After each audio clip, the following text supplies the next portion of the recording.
I have a fortune cookie.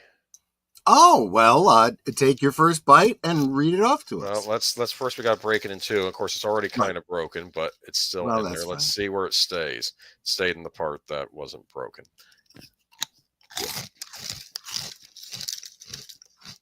There's your little ASMR for the evening, guys. And I'm like crunching into the mic, huh? Yeah, All it's that. What do they call it? Mukbang.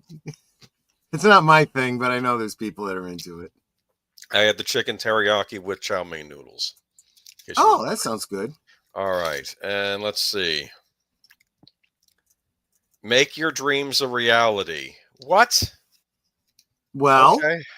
It's good advice. Do it. I got crumbs all over the place now. Great. Yeah, that's fine. I'm going to make ants a reality. That's what's going to happen. Welcome, everybody, to Geeky Geezers. You have off work tomorrow? I do. Good. More time to do lots and lots of school reading. Reading about history of libraries and history of the book. Are you working on another library-related project? Yes. Well, this is like weekly things due each week. So, yeah. But yeah. Going by all right so far. But anyway, here I am. Okay, so here we are. Welcome to Geeky Geezers. I'm your host, Agent Boomer. This is my co-host, Pacelli. Hello. And here we are. And Troy was asking if I was bummed out tonight. And I don't know. A lot of bad stuff happening in the news lately. I guess that's sort of what it was. I mean, I don't know. There was, I don't, although I am on Instagram, and feel free to follow me if you want to. I don't really post there a lot. I use it for keeping in contact with people, the social part of social media. And one of the people I do follow there is Sherilyn Fenn. And she got real quiet, for the past several days, which wasn't a huge surprise. Right. And then she was only posting pictures of her with David, from when they were originally doing Twin Peaks and whatnot. And she didn't say a whole lot. And then she posted a picture of herself looking really sad. And that's literally what she said. She says, I am just so sad right now. Yeah.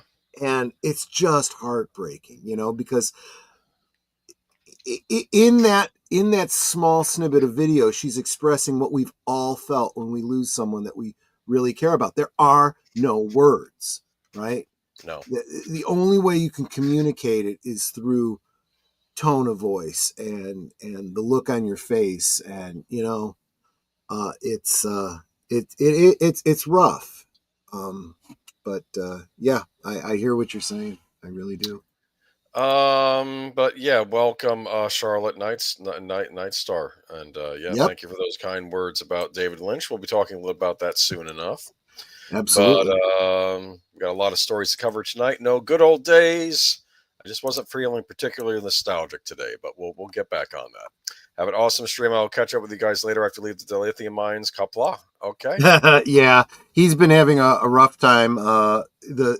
Without outing him for what area of business he's in and the specific company, his company is going through some self-induced difficulties because of decisions they've made over the past 4 to 8 years. And he, as an employee, as the non-management usually do, are the ones that have to bear the brunt of. Exactly. So he's fighting the good fight at best he can. But good evening, gents. Have a great live stream. Thank you, Crispy. I have forgotten you, and I do have to get around to doing that follow up to the Castlevania stream by doing a contra stream. We'll do that at some point when I have some time. But yeah, I haven't forgotten about you.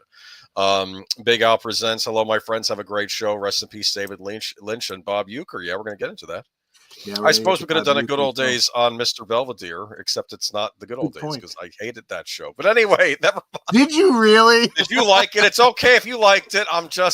Honestly, I don't have any strong memories about it. I do remember watching it on a regular basis. I got the song stuck in my head, but I can't remember any of the details about it. There was some kind of dark material on that show for what I considered to be a family hour sitcom. Yeah, good point. Like the writers were not wanting to write a family hour sitcom, and it kind of showed through in certain episodes, and it was just, I don't know. That was part of the TGIF. Thank goodness it's funny, right? The Right. AB, it was it ABC, I think, on Fridays. Yeah, but hello the chat. Can't wait for the stream tonight, but I hope you have I can't say for the stream tonight, but I hope you have a great one. Thank you, Horizon Talker.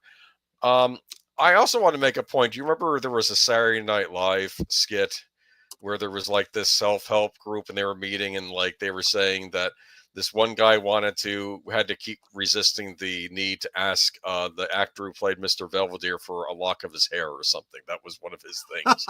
and he had a nickname for him, called him Brock Toon. I remember that. That's who I called the actor who plays Mr. Belvedere. I made a name up for him. It was, I don't know. I keep thinking it was Dana Carvey saying that, but I could be wrong. Welcome, Netter of Netters Network. Always good to see you here. And Connie Cleary, welcome. And Curtis Selby, welcome. Unscripted Raid. Thank you so much. And JPRPH1, welcome. Curtis Selby, I think I already said that. Geek Flag with Nate Knows. I should probably open this up on my actual YouTube channel, shouldn't I? But you haven't? Yeah, I thought I did. Hold on. But why don't you continue saying hi to the chat as I find that real quick, if you don't mind. Okay, let's see. Where did we leave off? We left off with Curtis Selby, I think. Yes. Let me scan back up to where you were. We had got. We said JPRPH1? How you doing, my friend? Good to see you. Nate. Hey, what's up, my fellow old farts? Yes, absolutely right, Mr. What? 1973. Well, come on, let's be honest, right? Old farts. I remember. Hey, I resemble that remark. I remember the days of microwave milkshakes. Oh, God, I do too. I hadn't thought about those in years. Because they were a bad idea, that's why. They were a terrible idea. They really, really were. Deleted scenes. Salute, my friend. Good to see you. And Matanui, hi. Good to see you as well. Welcome, Matanui. And Rosefire, JPRPH1 on a different channel. And Rosefire. Break out those stars and stripes, ring the bells, let freedom ring with the geeky geezers. Well, I like to think so. I had a guest on 2 nights ago on Last Call, and she was saying such wonderful things about my stream and all of you guys in the chat. What a great community we have.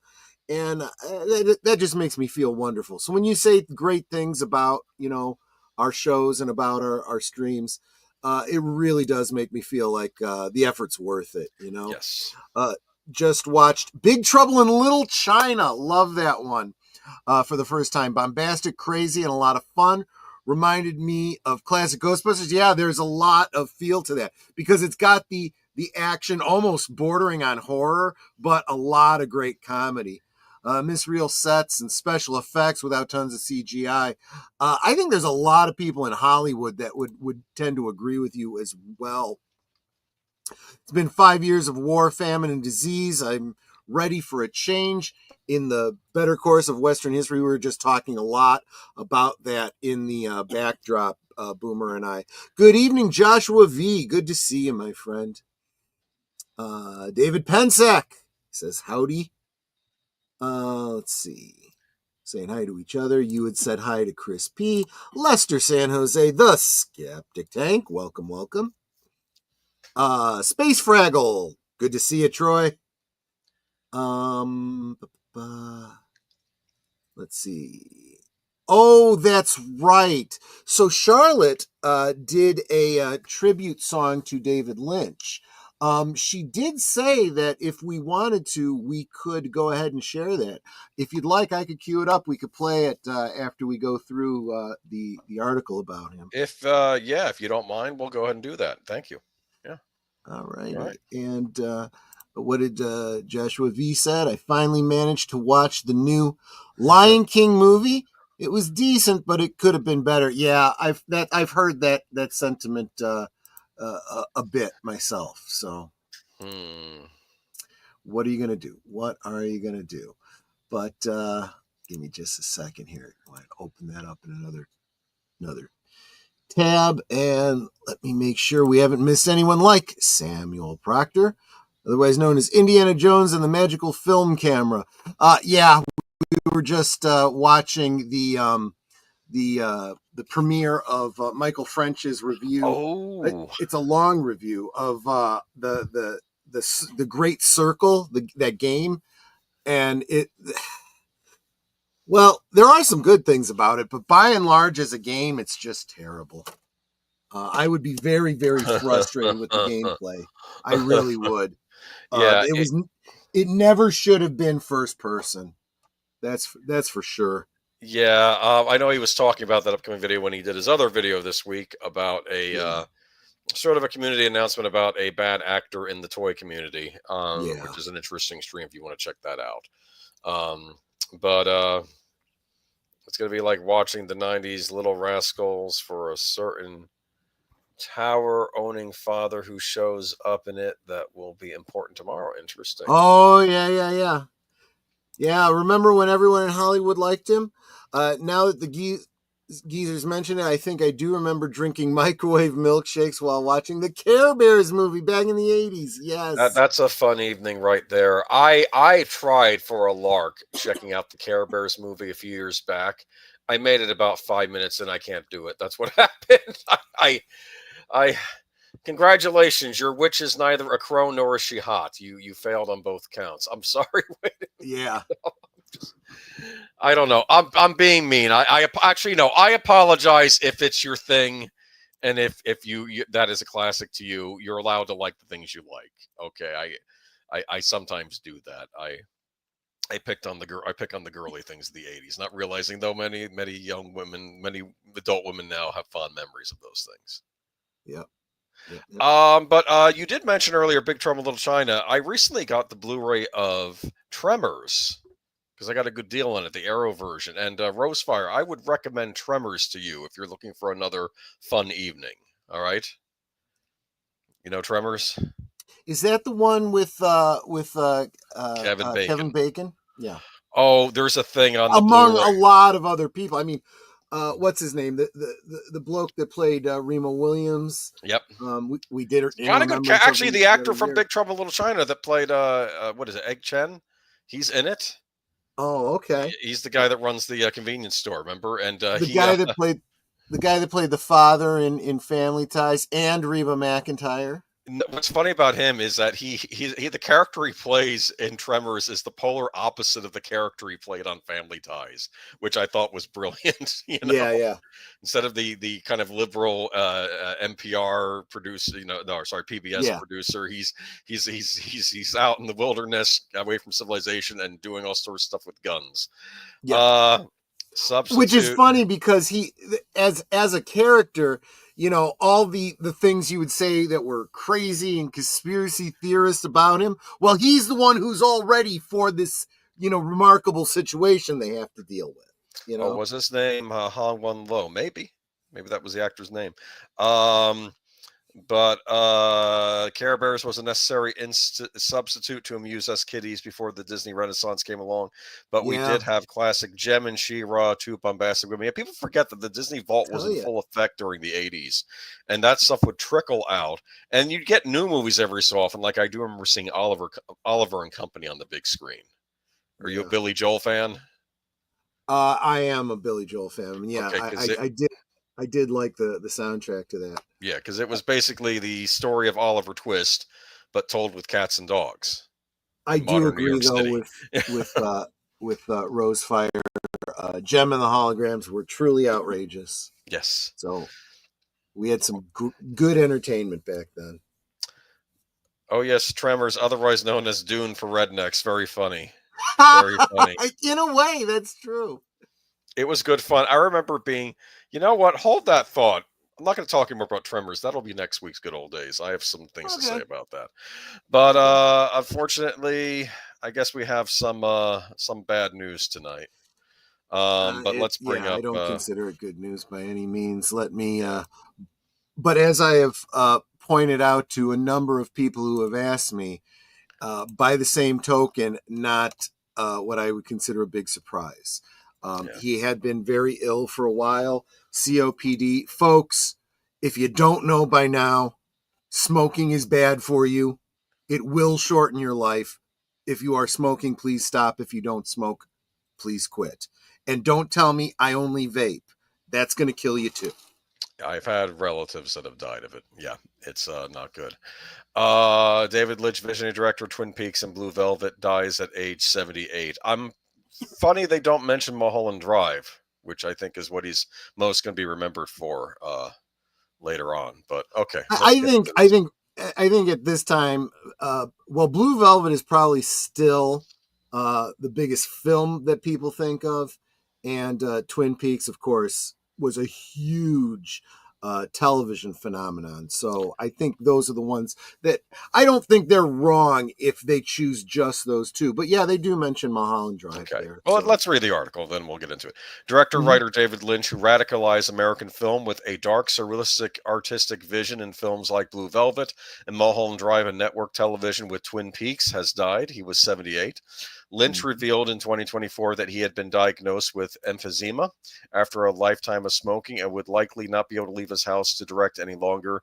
His family announced his death in a Facebook post, writing, "There's a big hole in the world now that he's no longer Yeah, with us. But as he would say, keep your eye on the donut and not the hole." I do like that. yeah, He's making us laugh even now. true. The Twin Peaks TV show and films such as Blue Velvet, Lost Highway, and Mulholland Drive melded elements of horror, film noir, and whodunit and classical European surrealism.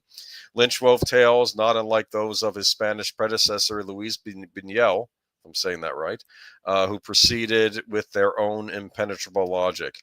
A four-time Oscar nominee, Lynch received an honorary Oscar for a lifetime achievement in 2020. After years spent as a painter and a maker of short animated and live-action films, Lynch burst onto the scene with his 1977 feature debut, Eraserhead, a horrific black-humored work Mhm. that became a disturbing fixture on the midnight movie circuit. His outright and uncompromising style quickly won the attention of the Hollywood and international movie making establishment. He was hired by Mel Brooks' production company to write and direct The Elephant Man, a Yep. deeply affecting drama about a horrifically deformed sideshow freak in Victorian England who became a national celebrity.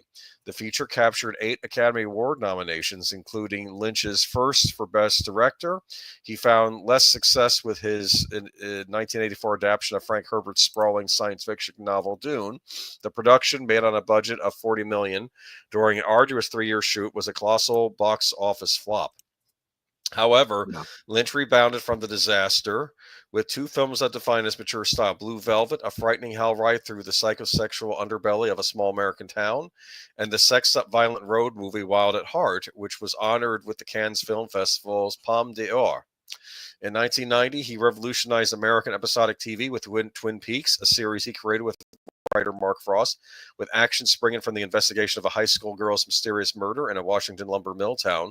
The weekly ABC show Plume disquieting their theretofore taboo subject matter and made the inexplicable a fixture of modern narrative television.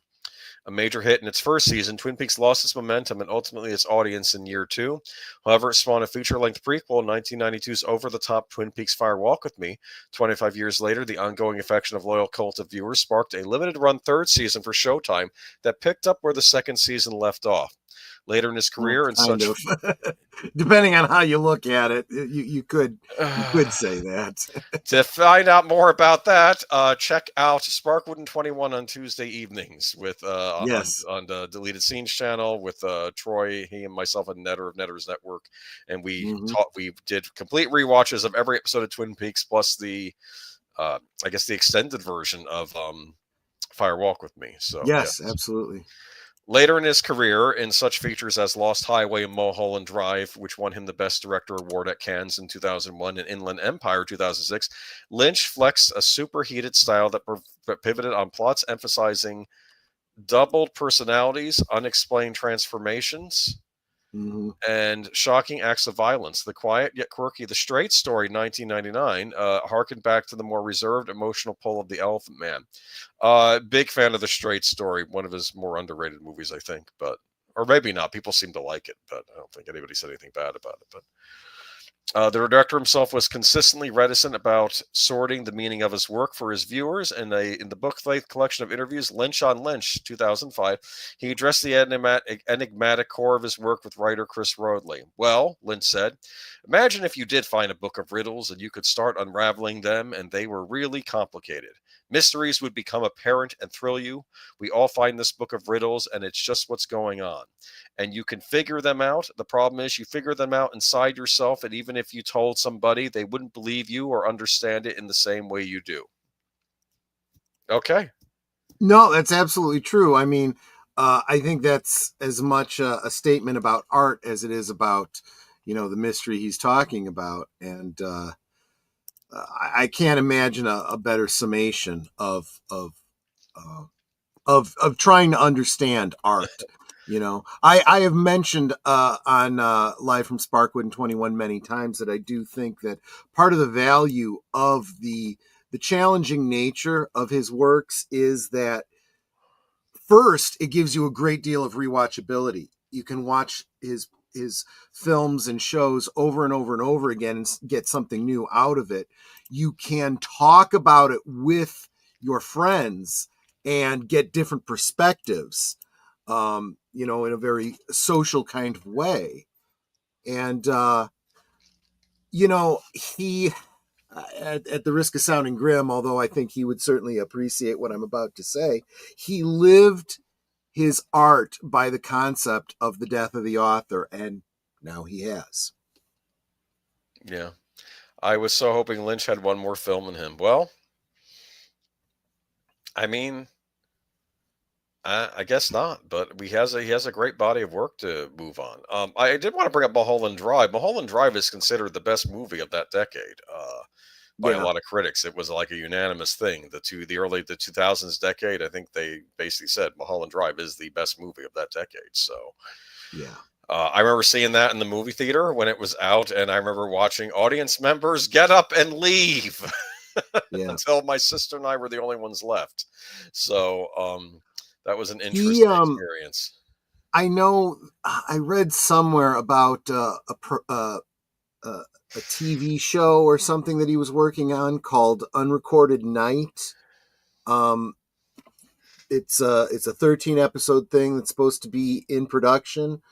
I know that when he was talking about his health, he was basically saying that he couldn't leave, as you had said earlier, couldn't leave his house. But what he was doing was he was literally directing by remote, So if this Unrecorded Night, he's listed as the creator.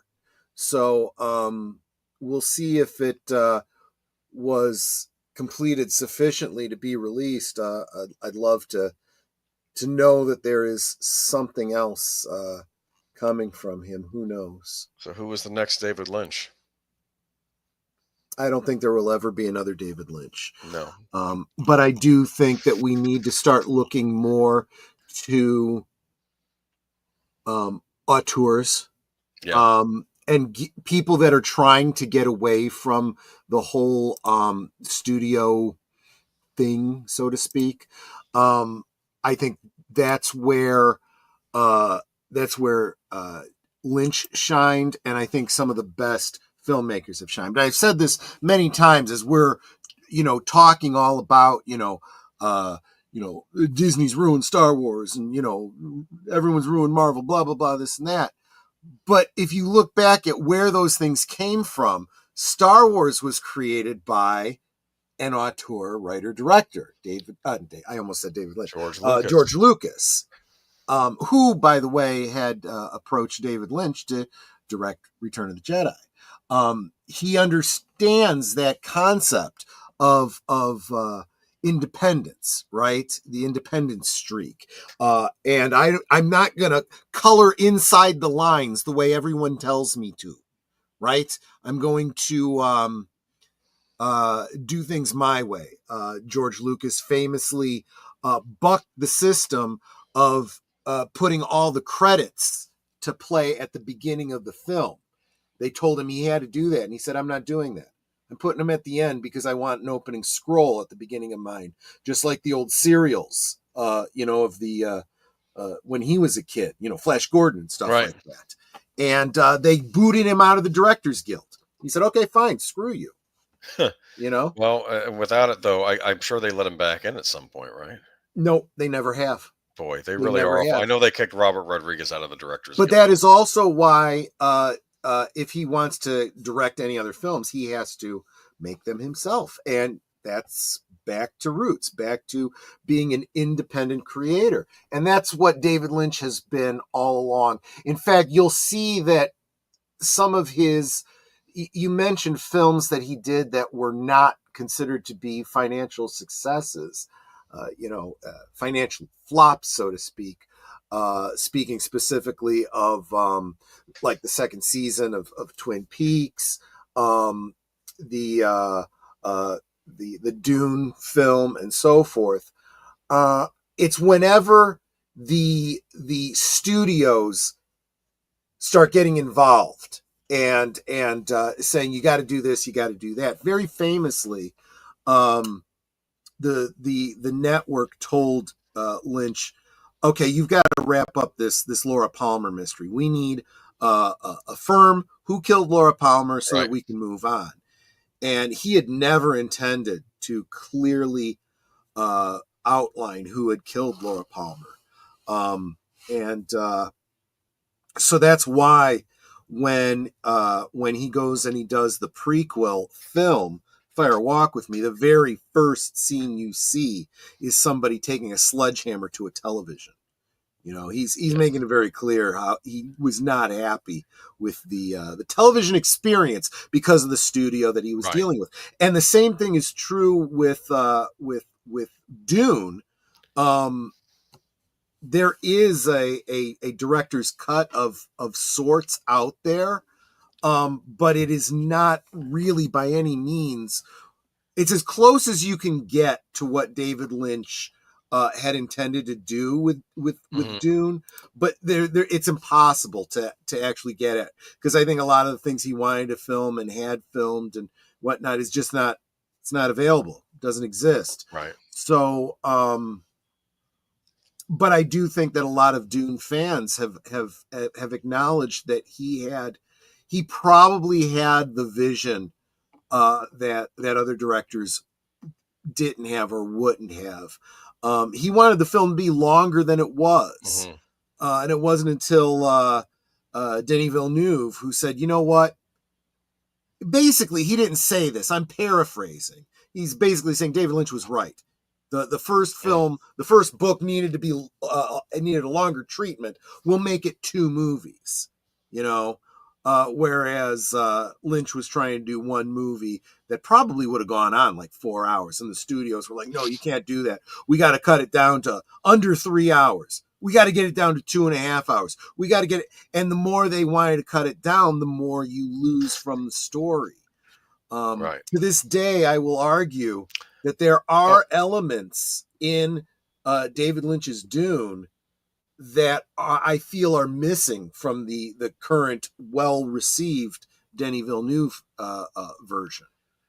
So anyway, but yes, David Lynch. Are you there? Huh? I can hear you. Can you not hear me? Sorry, my internet went out. I can hear you now. My internet went out for a sec. It's not you. Okay. He was an auteur, and I do think that especially as we've been talking about, as we talk about Hollywood and the entertainment industry, how people are literally turning away from the Hollywood big productions and getting disgusted by the swill they're putting out, the endless and incessant poor sequels and ridiculous remakes and excuse my language, bastardizations of old projects. There's nothing new coming out. people are invariably turning to the auteurs. Look at the greatest films of the past couple of years. They've been these smaller independent films. Right. And that's what David Lynch represented. And I would look to more auteur. You'll never find another David Lynch. You'll never find a substitute. But you can absolutely look to like someone like Tom Conkle, who's trying to make films outside of the Hollywood machine, and so many others. Anyway, that was a really long answer to the question that you asked. But Charlotte Nightstar, the werewolf, she did make a tribute song to David Lynch. So, yep. Would you like me to share that? I could. If it's okay with Charlotte Nightstar, go ahead. She had sent a note previously saying, "Yeah, go ahead," and I told her I would. So let's go ahead and let's do it. Let me present, share screen. I'm going to have to mute both of us because I'm going to share sound. But here we go, share, and give me just a second here.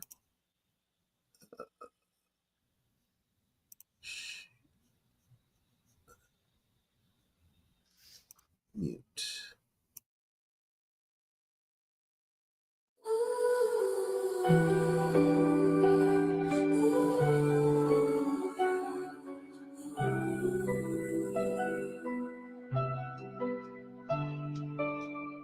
David, you gone, but you never left. You'll always be with us, no matter where you are. Now in the afterlife, you've given us our biggest smiles.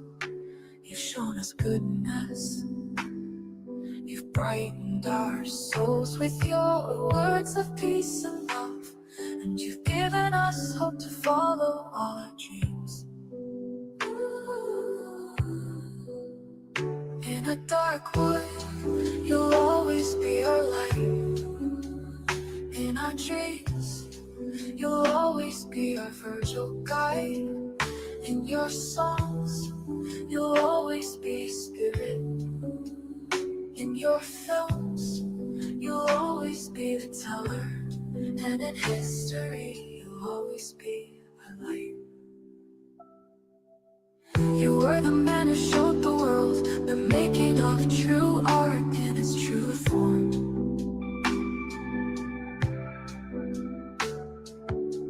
You were the man who could exhibit the dark and the strange, the making of true beauty and divine. That was you, oh David, and may you always live on to continue your journey in spirit. We'll guard your love and wonder in all our hearts and souls. And we shall remember always the man who lived, and the spirit that will always live on. In a dark wood, you'll always be our light. In our dreams, you'll always be our Virgil guide. In your songs, you'll always be a spirit. In your films, you'll always be the teller. And in history, you'll always be a hero.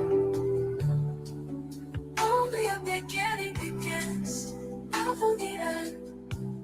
You will always be the one to lead us to the very end of all things eternal.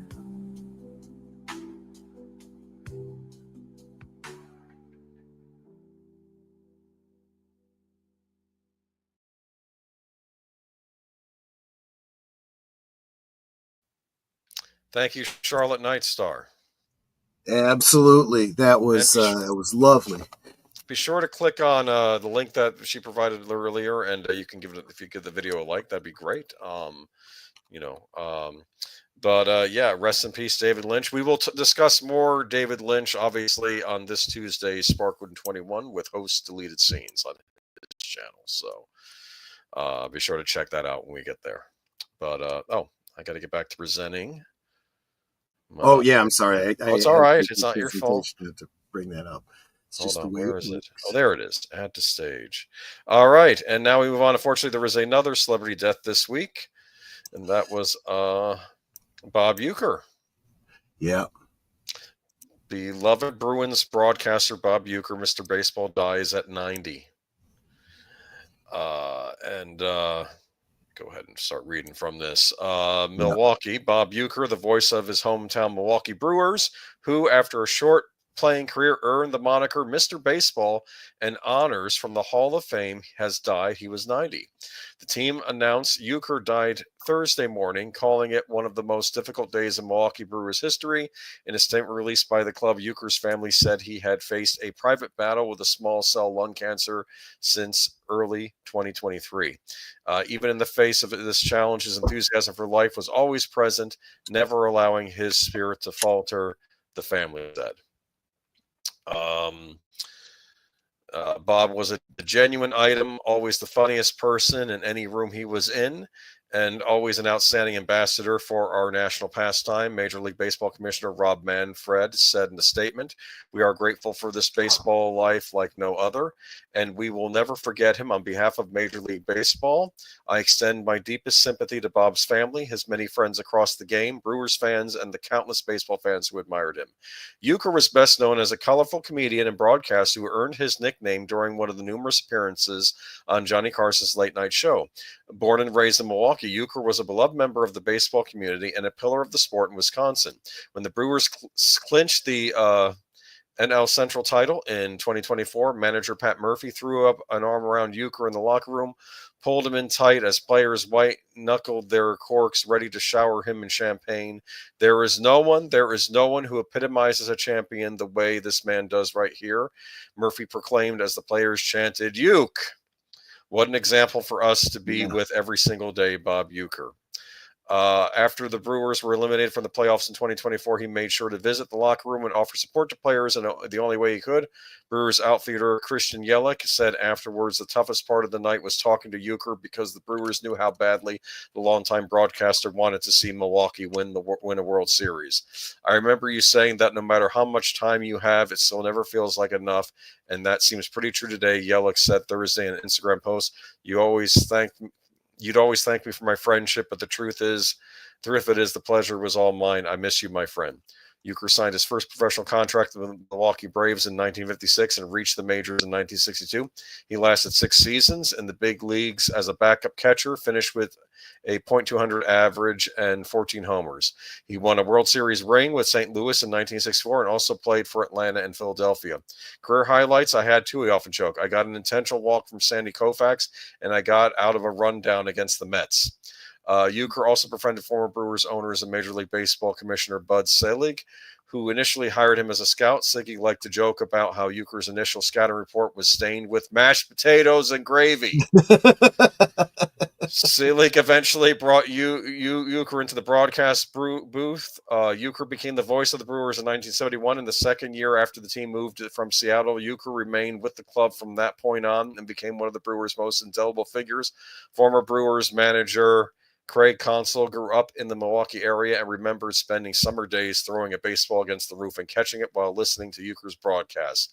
There's no single person in this franchise's history who's been as iconic and as important as Bob Euchre, said Jeff Levering, a member of the Brewers broadcast team since 2015.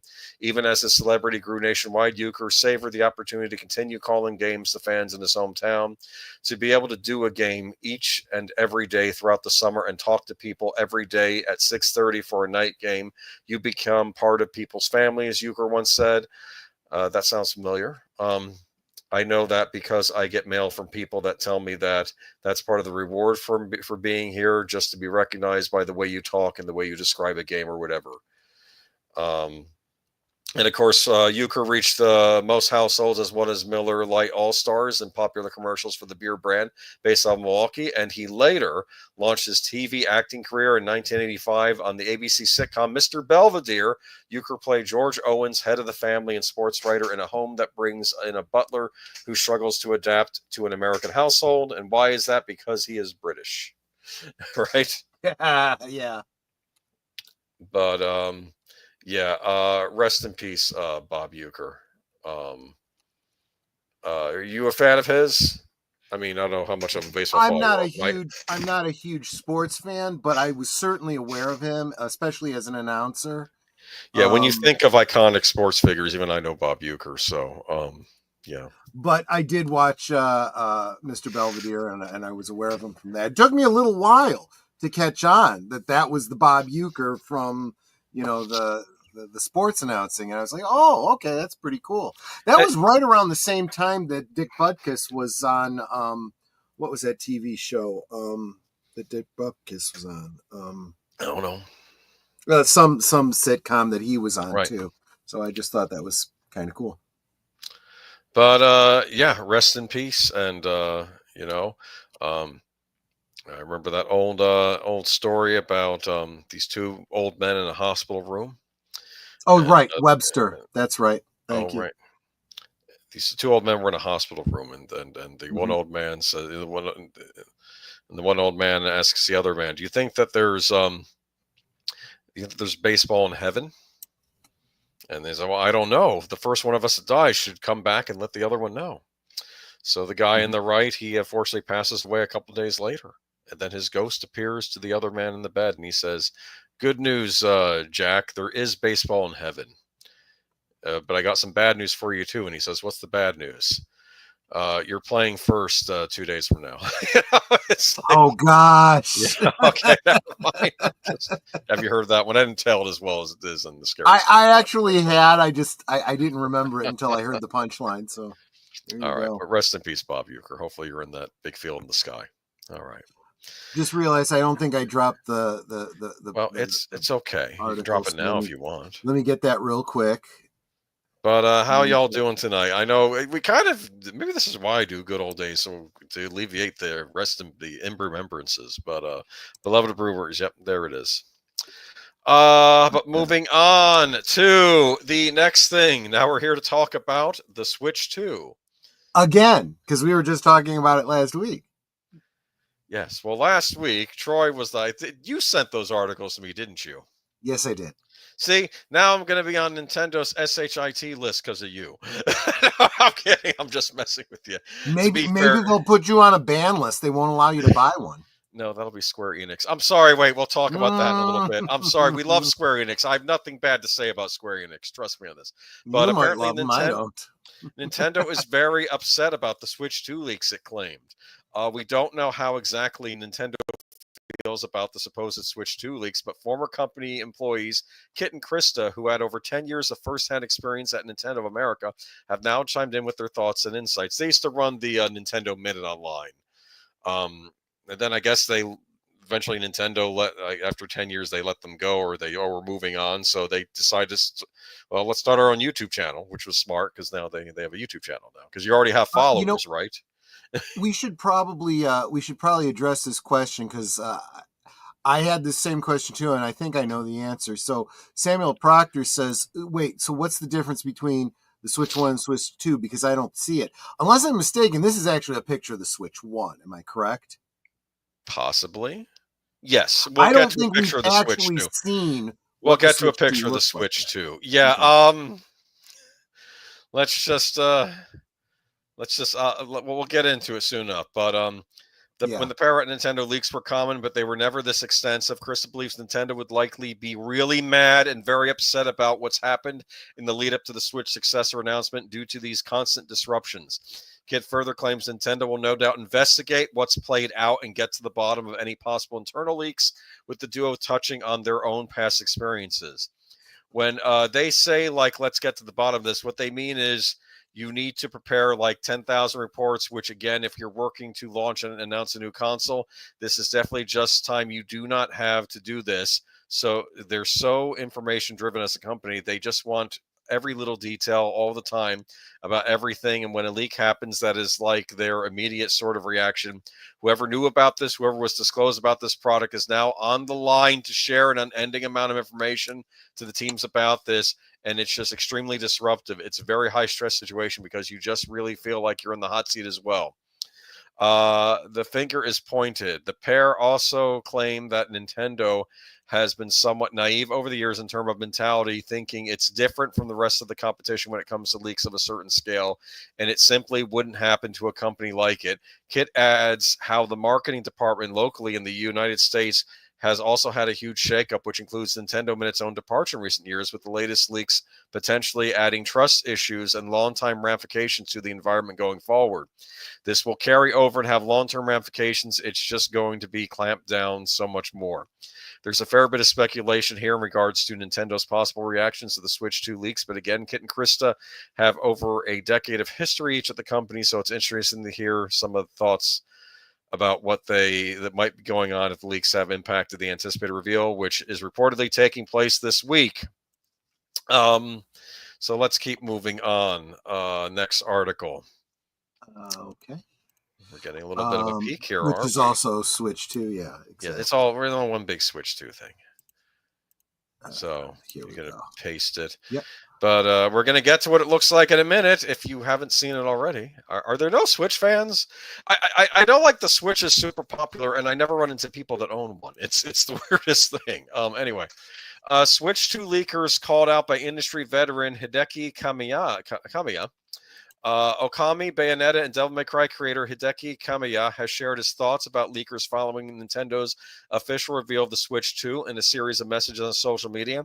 He's gone on a bit of rant claiming those who helped leak it or share any information about the new system should be cursed for the rest of their lives. It's a tad extreme. Wow, that's pretty brutal. But it's not exactly out of character for Kamiya. And it's also interesting to hear a developer's honest thoughts about a situation like this. This is his full statement. I hope that all the people who leak Switch 2 information, those who help leak it, will be cursed for the rest of their lives to always have poop on the soles of their shoes when they get home. Now that I've enjoyed the surprise announcement of Okami with all the users, I truly believe that all those damn leakers should be cursed. The shitty leaker only acts for his own pleasure and self-satisfaction.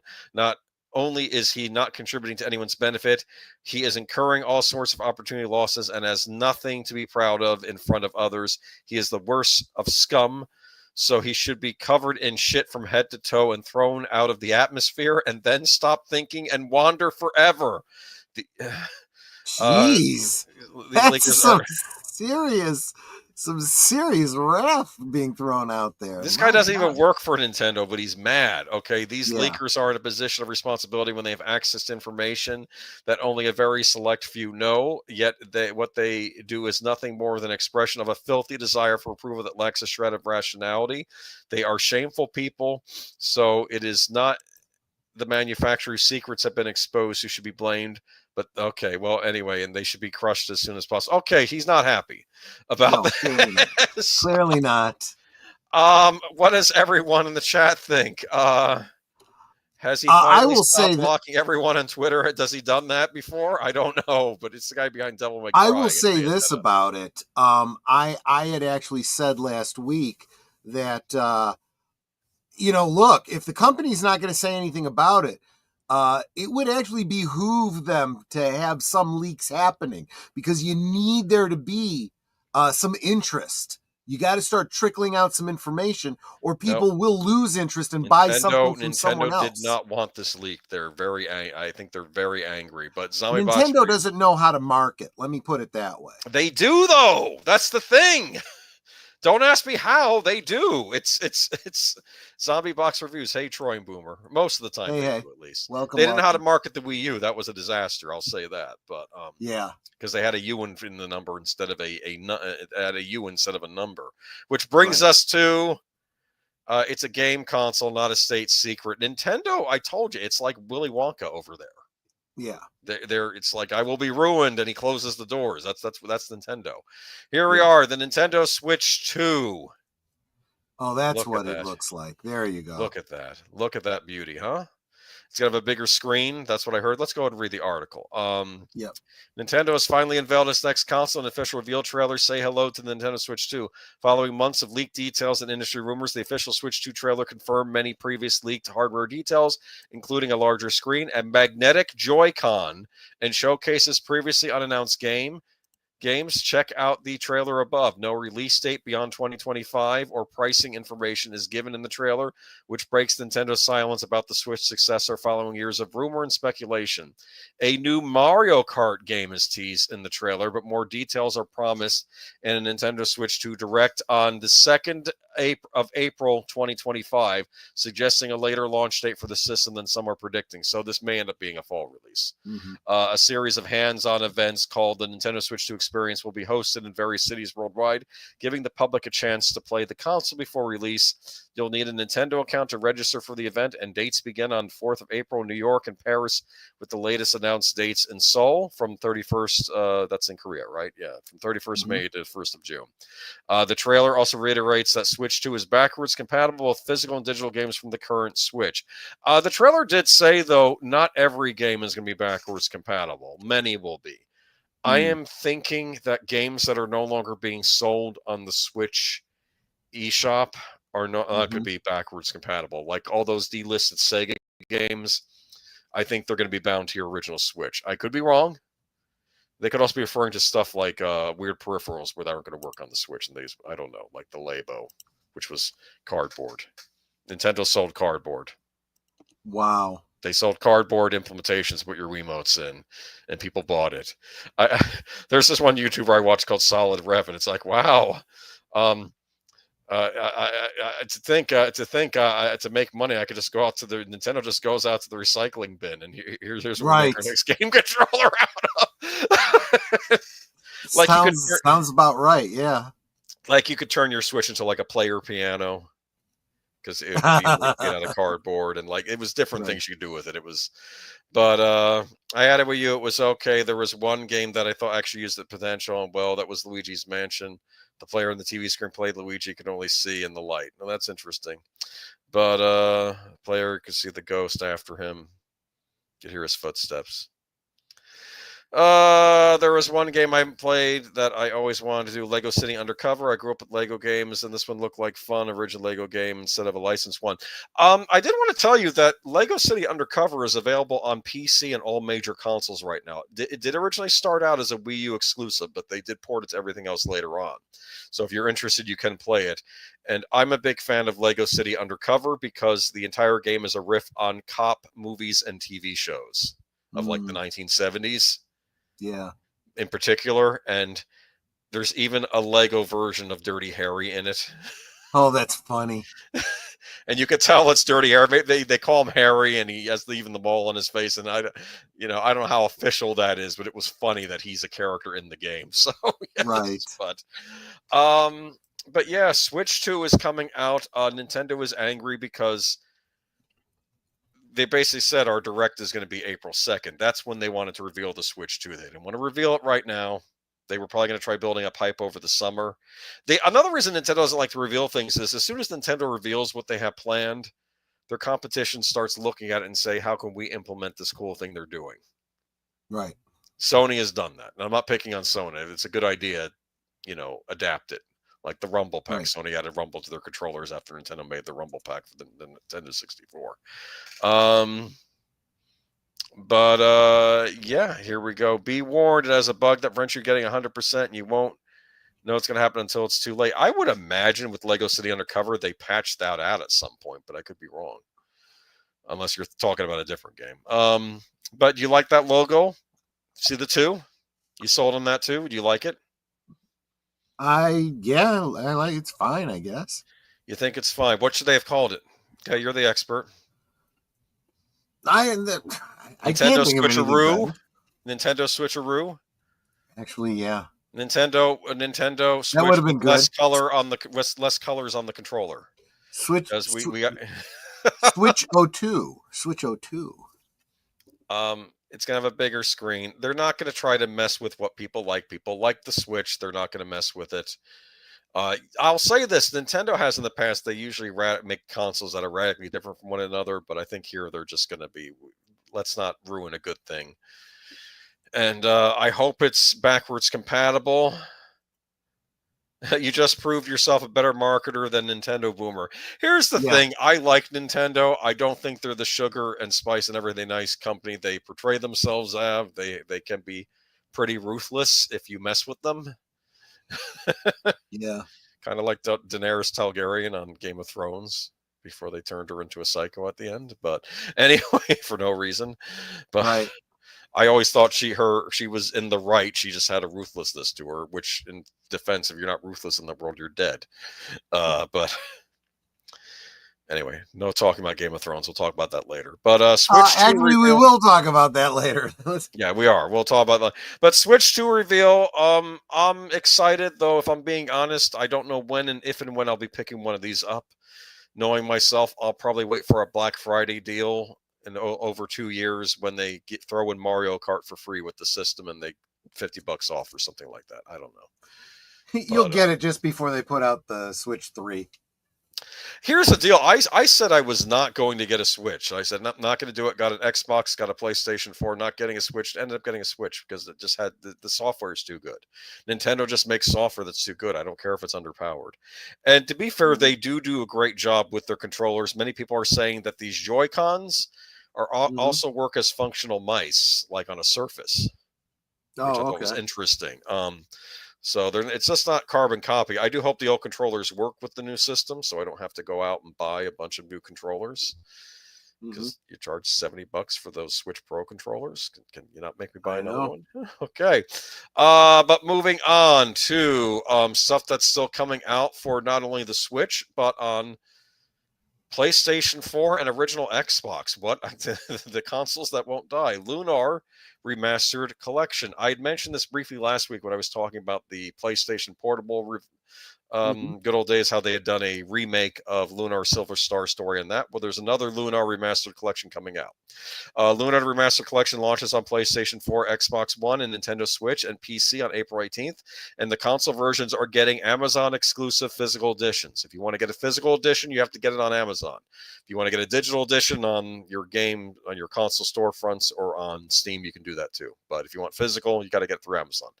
At the time of the writing, Amazon hasn't unlocked pre-orders yet, but store pages are live for physical editions for PlayStation 4, Nintendo Switch, and Xbox One. I thought Xbox One was done, and still stuff comes out for it. So if you're anyone in the chat owns an Xbox One and that's all you have, you can get a couple of great classic RPGs from the old days. We'd recommend double checking by clicking the links below, and as pre-orders are supposedly unlocked very soon. They're not open yet. This collection sounds like an excellent way to experience two of the most important RPGs from the 16-bit and 32-bit console eras. The original Lunar Silver Star Story is considered a landmark title in the Japanese RPG lineage and was one of the first console RPGs to feature voice acting, animated cutscenes, and CD-quality music thanks to its original platform, the Sega CD. It was later remade for the PlayStation 1 and Sega Saturn as Lunar Silver Star Story Complete, which is the version included in Lunar Remastered Collection. Its sequel, Lunar 2 Eternal Blue, also launched on PS1 and Saturn and built upon the gameplay and story presentation of the first game, featuring even more voice dialogue and a larger cast.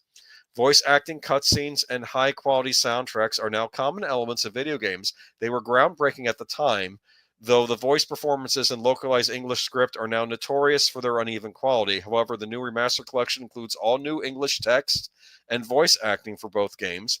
While the new English voice tracks replace the originals, the Lunar Remastered Collection also includes the option to play with Japanese voice acting instead, so you can go between English or Japanese in this version. You can also swap between the new enhanced visuals or the original PlayStation 1 visuals for both games. This is a slam dunk for me. I will be getting this, so I'm just trying to decide what console I'm going to buy it on. But, yeah. Let me see. Last week is what I call Xbox week. I work at a thrift warehouse. Last Wednesday, someone donated 2 original Xboxes. Yesterday, someone donated an Xbox One. All of them were sold on the floor for $15. You could have gotten an Xbox One, Samuel Procter, and picked up Lunar Remastered Collection for it. Or maybe you just want to get it on Steam. I don't know. But, this is a line from that aforementioned Lego City Undercover. Hey, Harry, how many coffees have you had? Yeah, I know what you're thinking. Did I have 6 shots or only 5? Well, okay. And the cop says, okay, you've had enough, and takes the coffee away from him. But instead of shots, instead of bullets, shots of espresso. I Big don't. shots, yeah. Okay, yeah, I know. Just but Lunar Silver Star story complete. I'm actually rather excited about this because these, of course, were not included on the Sega Genesis Mini 2, even though they were on the Japanese version because Sega couldn't afford the rights to the English voice acting of the originals. But here you go. They're coming out in a remastered collection, so very excited about And Lunar apparently, remastered there's collection. a physical version available exclusively on Amazon. Yes, so you can pick it up on your favorite game console. So there you go. I don't know. I'm between the PS4 and the Nintendo Switch on this one. Probably I'll go with Nintendo Switch, but it's cool they're releasing it on everything. And of course, now we get back into, instead of retro gaming, let's go to our modern gaming day. Oh, Square Enix boy, requests yeah. Life is Made Strange. for modern audiences. There's nothing wrong with that. Okay. I don't need you causing trouble on the stream for me. All right. I got, Oh, okay. Okay. I got a family. I got kids. None of that. Yeah, there you Okay, go. but okay. Square Enix requests Life is Strange feedback following its poor sales. The disappointing commercial performance of Life is Strange Double Exposure has prompted publisher Square Enix to investigate what went wrong with the game by way of a survey. Accumulating fan feedback may help future Life is Strange games avoid the same pitfalls Life is Strange Double Exposure found itself in. Released in October 2024, Life is Strange Double Exposure had a lot going for it as a continuation of the story of Max Caulfield, the fan favorite protagonist of 2015's original Life is Strange. However, the return of Max Caulfield didn't do much for the newest entry in the episodic narrative-driven series. Life is Strange Double Exposure garnered lukewarm reviews at launch, with its PlayStation 5 version currently standing at 73 critic score of 4.2 user score on Metacritic. Many attribute this underwhelming reception to some of the major story decisions taken in Life is Strange Double Exposure. Life is Strange Double Exposure made some risky choices that may have paid off better if it wasn't a Marvel-like establishment of the LSU, which I guess would be the Life is Strange universe, that I'm sure many of the fans of this series were calling for. If this series has fans, which I'm sure it does, I'm not saying anything negative about this game. Things took a turn for the worse when Life is Strange Double Exposure developer Deck9 Studios announced layoffs in December 2024. Determined to learn from the game's numerous missteps, Square Enix recently issued a wave of emails with a 15-minute questionnaire to gather feedback from Life is Strange fans. The survey quizzes participants about key aspects of Life is Strange Double Exposure, like its narrative, gameplay, mechanics, technical performance, etc. It also asked fans if they thought Life is Strange Double Exposure was worth purchasing and whether their experience has affected their interest in future entries. It's clear that Square Enix expected a much more favorable reception of Life is Strange Double Exposure, and so the questionnaires' findings may be very important for the company to assess where exactly the game stumbled. Deck9's previous effort, Life is Strange True Colors, was widely praised for its storytelling and emotional depth. Life is Strange True Colors protagonist Alex Chen also managed to captivate players in ways Life is Strange Double Exposure's cast of characters could not. As for what the future of Life is Strange series holds, Life is Strange Double Exposure did tease some plot points that can be explored in new entries down the line. However, the community feedback being announced by Square Enix could very well influence the storylines of future Life is Strange games.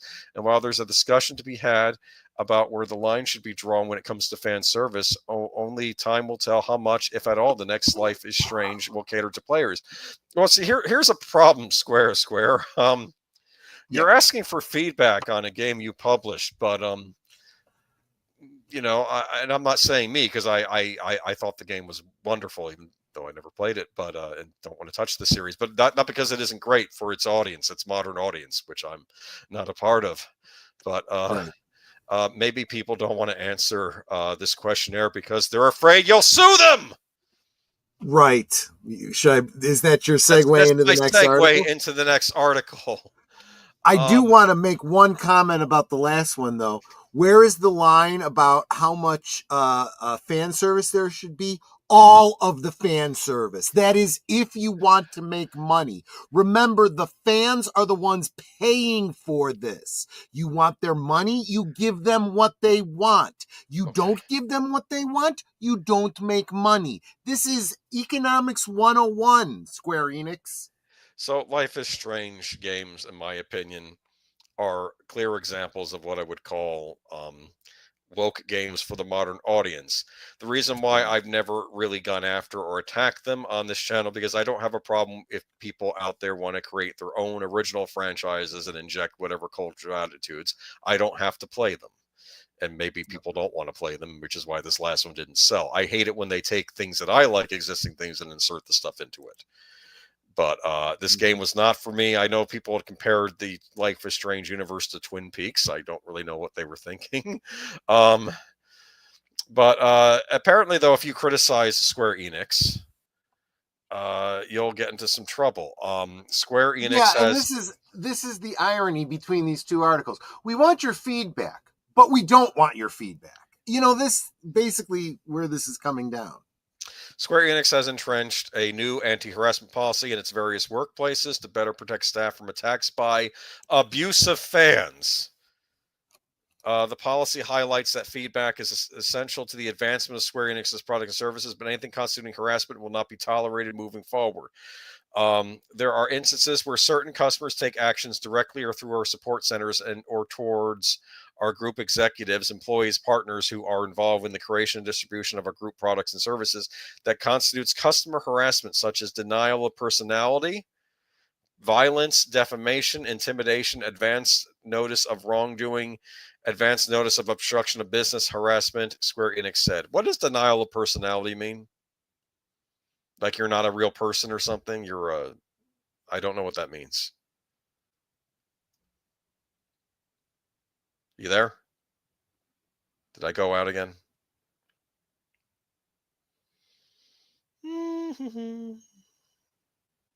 Oh, he left. That's why.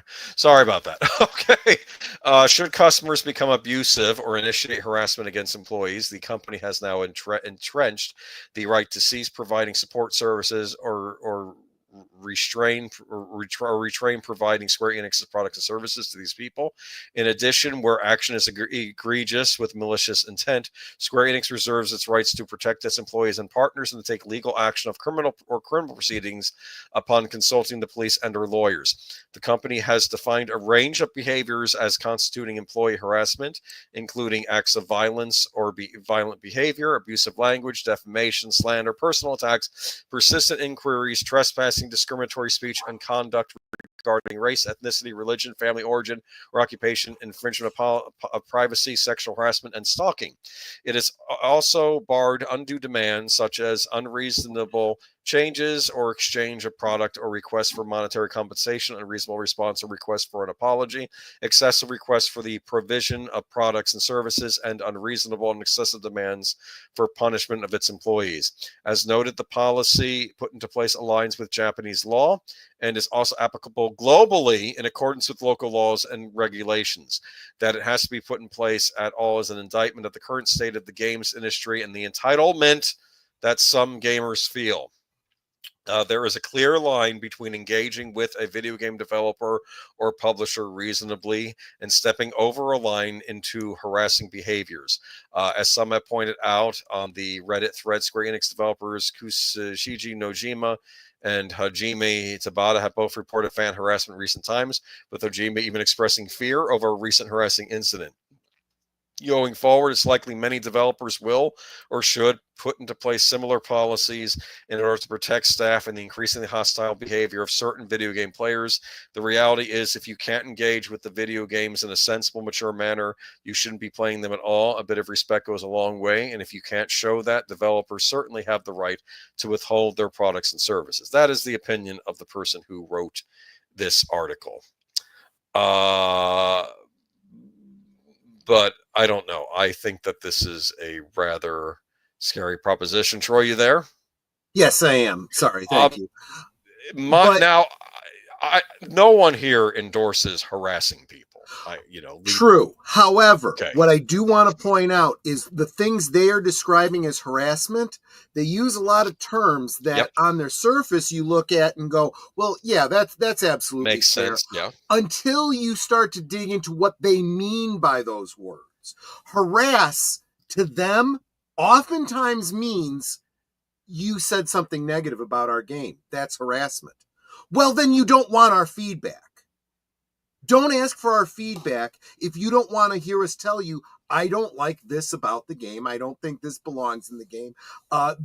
Look, I was just talking about, and if one of you guys could drop a link to the video that just dropped on Retro Blasting today, talking about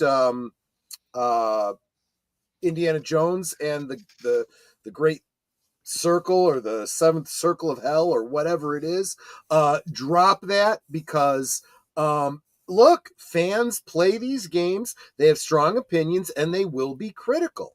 And if you're going to intelligently ask for feedback before the game is done, you better anticipate, maybe they're going to make some suggestions that you might want to act on. But if you're going to consider that harassment, then don't even bother asking. Just put out whatever piece of crap you want to put out, and then take your losses when nobody buys it. And all of your, if you don't believe the things we believe, if you're offended by this, that, and the other, just don't play the game. How has that worked out for every single person that's come out and said stuff like that? Kelly Sue DeConnick, if you don't like my politics, don't buy my book. 1 year later, well, the industry's kind of contracting, and we're really concerned about comic books now. Well, people did exactly what you said. They don't like what you're putting out. They don't give you the money. You go bankrupt. It's going to happen to you too, Square Enix, if you keep with this kind of attitude. Now, that having been said, I'm going to repeat what I said before. Some of that absolutely is true. True stalking, and I don't mean commenting on your various socials. That's not stalking, you dumbass. Stalking is something that is done in the real world, physically. Yeah. Let me see. I roll my eyes whenever someone uses the word harassment. By the time I started hearing the word in high school, it was already a very vague term, lumping things like talking to a woman. Yeah, I know. Yeah. The other thing. No, yes. that is an excellent example, because that's just it. How many times have people said, oh, when you find the guy attractive, it's welcome behavior. When you don't find him attractive, it's creepy. Well, then you wonder why guys stop talking to you at all. Period. I'm a little flabbergasted by this whole article, and I could have swore I found another article somewhere that said they would actually be looking at what people post on their social media about Square Enix too. Now, that's not in this article. Maybe I misread something. This is some very scary territory. I think with this statement, and I'm being honest, I think Square Enix has now basically pointed out that they are now an anti-customer company, and you should not be patronizing them anymore. I am done with them. I don't even want to do stories on them until I hear stories about maybe them getting hurt financially. This is horrifying. What's come out. This is abuse. You do not abuse your own customer base. This is ridiculous. This is another great way. Not only that, if you get nothing because nobody wants to talk about you, good luck trying to get people psyched about your next game. By the way, I want to say hey to the Clue channel. Salute, my friend. It's good to see you here in the chat. Makes me wonder if they're worried about fan disinterest, so the companies say and do things deliberately to stir things up and get more attention. I'm not sure. No, I think this is the Wokosos inside, and the inmates are running the asylum. I think that's what's going on here. But let's say, for the sake of argument, that Rosefire, because she may be right. This may be what they're thinking, because I've heard this about a lot of other areas of entertainment as well. If that is the case, well, there is, you look at the past to predict the future. How does that usually go? We've seen it happen with Star Wars, Star Trek, Marvel, everything, just on and on and on and on. You got people that don't like what you're doing. Then they get enraged. Then they do, raging videos and comments on social media. Then they stop buying your thing. Then they stop talking about it. Then you go to apathy. This is just as surely as digging a trench to lead water down a hill to a specific location. This is exactly what happens. You know, there are no surprises here, and if they don't see it, then they're not paying attention. Coming from someone who has purchased Square Enix games back from even the days of the original NES, and who I've consistently purchased Square games over the years, not liking when localizations go south, which they have. In fact, I think I originally blamed Nintendo for a couple of those, and I think it was actually internally at Square Enix that messed up, the little bits of censorship. Then they were more recent localizations of classic games. They were removing gendered language, which annoys me because that's not correct English. And here we are now. They're attacking the fans over and they're saying we're harassment, entitlement, and all this other thing. I don't have to buy your games anymore. We have plenty of other RPG options for modern RPGs. You have stuff like Elden Ring. You have Black Myth Wukong for classic RPG releases. We have Ys Oath of Felghana got released recently. We have Lunar Silver Star Story. We have a Suikoden collection coming out. We have plenty of other options besides Square Enix. You do not have to be in the ecosystem. And maybe it's time for them to leave or get extremely humbled, because I'm done with this crap. And I'm done with Square Enix. So goodbye. All right. Samuel Procter says, for example, I've been apathetic to Hollywood movies for 4 years now. And all that time, I saw only one Hollywood movie. The rest have been non-Hollywood, which is kind of going back to what I was saying when we were talking about David Lynch, non-Hollywood films, right? Yeah. And Jesse Guajardo says, Troy, the best and sad part about these games and game companies is that they'll fade away faster than a fart in the wind. Well, depends on how strong the fart is, but yes. I like Daily Wire or Audio or Angel Studios. I agree with you about Angel Studios. Daily Wire is already shooting themselves in the foot. Just because we may agree with someone's politics doesn't mean we have to agree with their business model. And you can look forward to not seeing their take on Snow White anytime ever. And currently, two YouTubers I like are having a feud too, which I'm not going to get into here. But they are really effing that one up in a big way, it hurts. There's already people that have subscribed to Daily Wire specifically for in anticipation of their Snow White and the Evil Queen or whatever it was, and it's not going to happen, and they're feeling like they got rooked. So, yeah, Paulie had a theory about that, which from Latino Slant, which I think may be holding some water now. But yeah, oh no, I think he's dead on. Yeah. The idea that it was all a stinger concept, and I don't know. It's bad business. I mean, I have to believe that they had a plan to do it, and it fell apart, and now they have no idea how to let their fans know, sorry, it's not happening. Just got some classic radio shows from the 30s and 40s. I'd love to see some more retro homages to the Pulp Fiction era. Yeah, bring up that one with Michael Rosenbaum. I forget who put it together. Do you know what I'm talking about? You mean his talk show that he does? No, one of the guys who's a regular Midnight's Edge, he produced an audio drama that's a Noir audio drama with Michael Rosenbaum in it that you can check out or I don't know if it's a small purchase thing, but he actually produced a professional I don't know about Michael Rosenbaum, but I would encourage you to check out Netter. Could you drop the link to Tom Conkle's channel? Tom Conkle not only did this great film called Trouble Is My Business with Vernon Wells, but he also has a comedic audio series based on Flash Gordon, and a very well done audio drama of 20,000 Leagues Under the Sea, again with Vernon Wells as the voice of Nemo.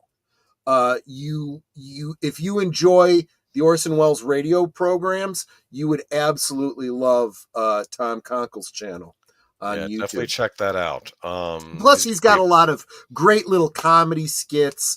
Look into what is it, Safety Geeks? That was a great one too. I did a watch party on my channel of that at one point. It's good stuff. Yeah, check it out. Samuel Procter. I guess Daily Wire still has the Pendragon cycle coming. I've seen behind the scenes stuff and read the book. So excited for that. Yeah, I'm sure that'll be good. It'll be quality. I don't know when. And I know Brett Cooper is supposedly in that as one of the actors, because she people forget this. She did do a commentary show, but she is a trained actress. She did have acting parts on smaller TV shows and stuff. Real quick, as an aside, because we were talking too about independent films. Island in the Stars has had a lot of great news lately. I am going, either I and or Netter will be having Tom back on our shows in the near future to talk about it. But I would encourage you to go check out the, is it Indiegogo?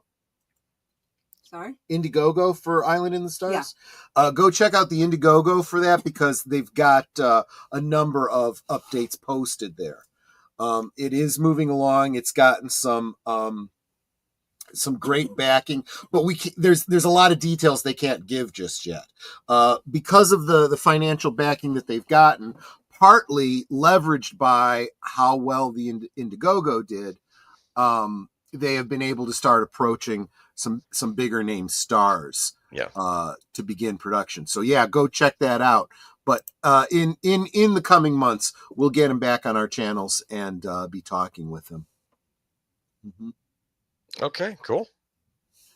So, Speaking of things, we may be going back to audio dramas as our primary entertainment, considering the state of Hollywood. I'm sorry. Go ahead. Well, in a way, yeah. I mean, with the studios, the physical locations having to be evacuated, closed, whatever, there is a lot of decentralization right now going on with a lot of productions. But while we were talking last week about a number of celebrities who've lost their homes or thought they had lost their homes and maybe didn't, that's not all there is in Southern California. And there have been some other losses because of these fires. Yeah, this is a well-written article, I believe, from Variety, right? And this, what Hollywood lost in the fires, I'm not going to read the whole thing because it's a very long article, but I did pick out some highlights that I'm going to read to you, all right? The causes and the aggravating factors of both blazes will be investigated, studied, and debated for years to come. The accusations of wrongdoing and neglect aimed at state and local officials emerged as fast as the black gray smoke and ash that blanketed both areas.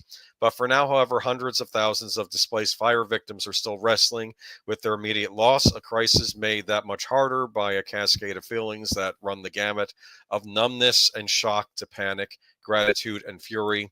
And even those who weren't in the direct path of the destruction are coming to grips with the magnitude of all that has been lost. That's an area bigger than Manhattan that just got leveled, says music producer Greg Wells, who lost his home and recording studio in Pacific Palisades. It's like a small nuclear bomb went off. On a personal note, I had heard someone after Hurricane Ian hit my area, and they were like, what's it like out there? And some guy said, Hiroshima. That's how he compared it to. That's a hurricane disaster. Yeah. It's just bizarre to me, because with us it's like sheets of water that wouldn't go away, and over there it's the fire. It's like the opposite. But Catherine Fraser, owner of public relations firm Biz3, raised two sons as a single mother in her sacred oasis in Altadena. She planned to retire in the home that burned to the ground. It's just unbelievable. Fraser says our entire community is gone. Every house, shop, school, even the fire department itself. This is going to be a historic record event, what happened here. Well, you've also got the situation where people are kind of panicking for financial reasons. So they're being hit on by predatory investors. That's disgusting. Saying, hey, for pennies on the dollar, get out while you can. That's horrible. Which wasn't the same crap going on in Hawaii too? Yep, after absolutely. They had their fires. Yeah, that's really now, awful. I will tell you this. For someone who might be in a better financial situation, who's willing to take the loss just to get out, I think it's fine if they choose to take such a deal. But you got to know what what exactly you're being offered there. But then you have the situation with the insurance. Even the insurance companies that will pay out will not be paying out anytime soon. They will wait as long as they possibly can. That's how these insurance companies work. But now we're hearing about situations where insurance companies have dropped people because of laws about compliance of certain properties and so forth. So there's properties where people may not get anything out of it. They may have lost everything with no compensation. Because there was this big fighting over whether you could even have the insurance out there, and companies were not wanting to insure for fires and all this. I don't know the details. This is just what I've heard in the hearsay. What I find the most disheartening is I hear all these people and a lot of YouTube channels talking about it, people that are there in California, people that are directly affected by it, going, everybody, has an opinion about this, and they, they're blaming this, that, and the other, but, the winds and nature and blah, blah, blah, blah, and you can't control those things. And it's like, you people that voted for the incompetence, that wasn't prepared for these circumstances, will probably vote for these same idiots all over again. You are the type of people that deserve what happens to you the next time this happens. Bill Maher was calling them out on Friday. Two things can be true, right? Yeah. This is a place that is dangerous to live, that has a high propensity for these fires, that have the potential for these high winds, dry grasslands, and so forth. But at the same time, you also have fire trucks that were supposed to be maintained and weren't. Yep. Reservoirs that were supposed to be filled and weren't. Where did the money go?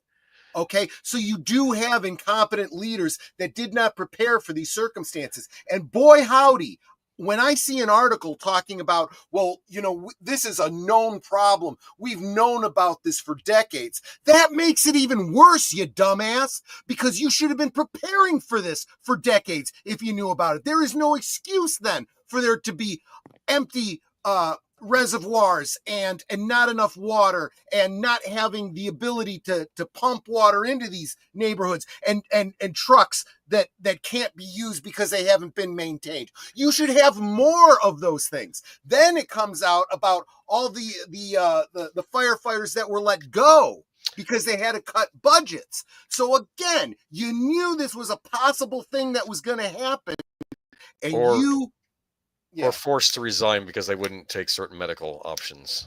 There you go.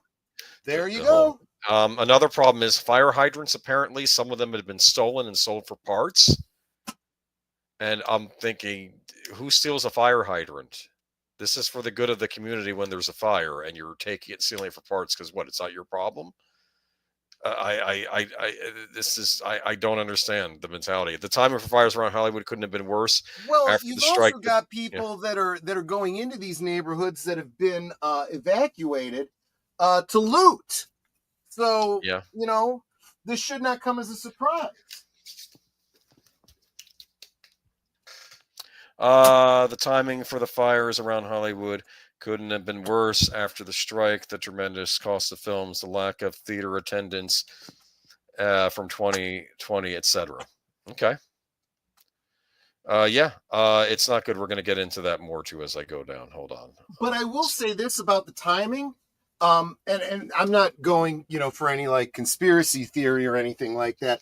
But what I will say is that, again, this was not only something that has been a known problem that could potentially happen. It was a matter of not if it happens, but when it happens. It was going to happen eventually, and they were not prepared. They go on and on about how California, the state, has, the 5th largest economy in the world, rivaling, countries of the world. Congratulations. Where was the money? You need to listen to Bill Maher's rant from Friday on this. He he was making a point that people on his side don't call things out when people on our side don't do what they were supposed to do. And he went on a nasty rant about the whole handling of this situation and saying that, like, well, what do you want your taxes to go? No, I want my existing taxes that I'm already paying through the nose for to go to the things that they're supposed to go for. That's what he said. No, that's no, he's exactly right. And there are more and more people on both sides of the aisle just talking sense, just saying, as I just said, you can go on and on. You can even get into your whole thing about global warming and climate change and whatever you want to. But the fact is that more than one thing can be true at the same time, right? You can have bad circumstances and you can blame Mother Nature all you want, but you can also have leadership that failed you, and it's demonstrably true. And if you ignore that and vote for these idiots again, that's on you. So, getting back into the article, Matt Gutman, a veteran ABC News reporter who has covered war overseas and countless natural disasters, is shaken by the experience of covering the devastation in the Palisades, an area he knows well from family members who resided there. He watched his aunt's house go up in flames while thinking to himself, "This is where we do Thanksgivings." When he returned the next day, the landscape of the fire-scarred neighborhood looked eerily unfamiliar. In this sea of naked chimneys without houses wrapped around them and the desert of ash and gray in what had been a place of great color and liveliness, Gutman says, it's very jarring. In U.S. history, this will impact the sector of Southern California. Entertainment media businesses have no special immunity. In fact, the high volume of industry insiders, from CEOs and A-listers to IATSE members and character actors who called the Palisades and Altadena home, means that the pain and ripple effects across Hollywood and the creative community will be severe and long-lasting. Overnight, I had clients from out of town who were being evacuated from hotels along Sunset Boulevard, and everything started breaking down and pivoting, says Andrew Colin, Chief Operating Officer of Smuggler, a commercial production house. We just ramped down for safety. Some are going to postpone indefinitely, and a couple of the projects that need to be produced on a shorter timeline and don't have the luxury of a longer postponement are going to have to go to a region that's not subject to this fire danger. The fire spurred sudden shutdowns of productions and temporary closure of movie studios, Universal Studios, Warner Brothers, and Disney, about canyons in the Hollywood Hills. It also temporarily closed the Universal Studios theme park for Workaday Hollywood. The ravages of the fire are the latest blow for largely freelance workers who are already face huge hits to income during the pandemic and months of no work during the 2023 writers and actors strikes. Then last year was marked by a significant downturn in overall production activity, particularly in TV, as studios sought to rein in spending.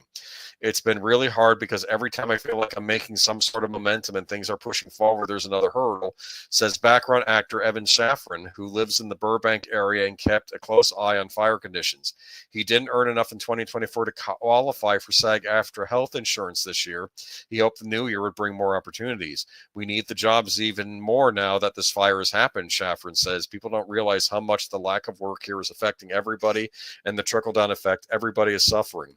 Another immediate impact for showbiz has been the upending of the usual parade of award shows, premieres, and celebrity events in January and February, culminating in the Academy Awards set for March 2nd. Already, the Oscar nomination announcement date has been postponed nearly a week to January 23rd because of the upheaval. While the loss of kudo cast and red carpet moments seem a superficial concern in a time of tragedy, the hard truth is that every one of those events means a day or more of lost pay for Hollywood's gig workers. Job categories that range from security guards, you need those, to caterers, you need those, to florists, to servers, and hosts of technical artists and specialists, whose efforts are vital to production in a big event. Organizers of the Grammy Awards set for February 2nd in downtown LA's Crypto.com area are scrambling to figure out how to reconfigure the music's biggest nights in light of the devastation. For those who have lost their homes and most of their possessions, there is a level of shock that will take time to overcome, even as they recognize their good fortune to have survived. It all happened so fast. So going back to something that I had said earlier, you'll note that I was very careful to say, if they vote for these people again, then they deserve what happens the next time. I am not blaming the victims. What I am blaming is those that are victims now, what choices they make going forward. Because again, we are talking about evitable situations. If a tragedy happens, how you deal with it, you must take responsibility for, right? If you're in this bad situation and, I can't find work, you know what? Maybe you need to start making some hard decisions. Is this where I want to continue living? Is this the industry I want to continue to work in? Everybody has to make these decisions. Is this a likely thing that's going to happen? Yeah. Again, these fires, right? And will the leadership be better? I don't want to take a gamble on the leadership in California if I see how these things have gone. Is this likely to happen? Yes. This has been, we were just talking about this back in 1960, right? Roger Corman filmed The Fall of the House of Usher, where there was a bunch of terrible fires in the Hollywood Hills. And the opening scene, they used that footage of that burned out area. Yep. So this has happened before, and it's going to happen again. So do you want to build your house there again? Is that smart? Yeah. Geek Flag mentioned DEI. They put a lot of stuff into DEI instead of maybe putting it toward other things. Everyone's been hit by this: the rich, the middle class, the poor. I'm still trying to figure out. Maybe what we need to do is we need to say, you know what? Water reservoirs and fire hydrants, and fire trucks are all gay. So let's put money into those through the DEI program. Would that solve the problem for you, California? There is the Bill Maher link to his rant from Friday if y'all want to check that out. I can't say Californians deserve this. Say Californians deserve this, so I agree with Troy. To me, it's too much like Dems who said Appalachia had hurricane coming for voting for Trump. There is some difference, but still, yeah. That is exactly right. A lot of these, I remember Marina Sirtis saying that too. Texas deserves what happens because of who you voted for, and now the grid goes down and blah, blah, blah, blah, blah. And what was it they said back then? And that was a different thing. Nothing like that had ever happened in Texas before. There was no way to predict this. This, on the other hand, like I said, they've been talking about this for decades. And here it is. Big shock, right? So just remember, Marina Sirtis and, all the others that what's his name? Stephen King and all the other lefties that were beaten up on Texas, was it in 2023, the middle of winter, people freezing because the electricity's gone out? Well, guess what? Now you don't get to say, "Oh, don't blame the victim. Don't blame the victim," like you did, you hypocrites. But no, we're not blaming the victim. We're blaming the leadership that should have had this. Had planned for this. This still would have happened. This still would have been bad, but you don't have a leg to stand on when you have empty reservoirs. You're missing fire hydrants. You're missing fire trucks. You've fired so many of your fire department. Altadena has historically been a relatively affordable place for working class, middle class families, many whom work in creative fields. This is where we get to the regular people. Farisa Kamparama, a second cameraman assistant on films like Black Panther, Wakanda Forever Horizon, moved to Altadena in November because he and his wife needed a larger place to accommodate newborn twins. They left home when the power was knocked out, taking just an overnight bag to stay with his wife's sister. When they got back into the neighborhood a couple of days later, they found their house was destroyed. So was the car they left behind. Everything was flattened to the ground, he says. The couple did not have renter's insurance because they had just moved. He just transferred about $10,000 worth of equipment out of a storage unit. Being in the industry, you have so much gear and stuff, he says. I just finished putting all my kit into the garage. That's all gone. That's $10,000. I don't know if he's getting any of that back. Other lost possessions had more emotional resonance. I worked on Top Gun. I had a slate signed by Jerry Bruckheimer and Tom Cruise. But you know what? He got $770 from Biden though, so that should be good. Anyway, he lost his. I guess he worked on the latest Top Gun. He got a signed slate, and it's gone. Those things you can't get back. This could destroy his career. I mean, is he going to stick around there? Is this going to be too difficult? And Hollywood, with all the shenanigans, with all the other horse shit they've been doing over the years, especially with the strikes and everything else, it's just they're just going to lose any talent they have. And I had pointed this out last week. We've seen a lot of celebrities already moving out of California before this. Last year, we were talking about a lot of them that moved to Texas and New York, and they're getting out of California. And they all have their own individual reasons, and some of them won't even tell you what their reasons are. But just saying. Say goodbye to Hollywood. That's all I can say. I don't know. This is gonna. I mean, we don't even know what the full ramifications of this are going to be. I mean, they were already hurting. Is this? I mean, Warner Brothers is $4 billion in the hole. I don't know how they're surviving. I keep thinking that these companies are going to die if they don't change. I'm thinking, is Warner Media already dead? And I'm just. You mean just pretending? Dead Studio Walking? Like, is it a zombie company that is still sort of shuffling around and making things? I think a lot of companies are. I do think that. Okay, I'm going to put myself out there with this one. I try to make connections, right? And we've got an inauguration coming up tomorrow, and I've been reading articles about what the incoming administration is planning to do with executive orders. And apparently one of them is day one, stop government funds going to non-government organizations. And when we say NGOs, we're usually thinking about things like the companies and organizations that are sponsoring, mostly peaceful protests, literally trying to bring down our government. But I suspect that another one of those NGOs, as they start digging into finances, are going to be the big investment firms. The dark stone, for example. Read between the lines in what I'm talking about. We have and if that happens, that's going to play directly into this. Then you don't have those Soros dollars pouring in to Hollywood anymore, keeping these companies alive. And now they don't have the ability to make their movies anymore because of stuff like this, and they still haven't recuperated from the past 4 years and so forth. Well, we have these every 5 to 10 years. Lady Miss, do you live in California?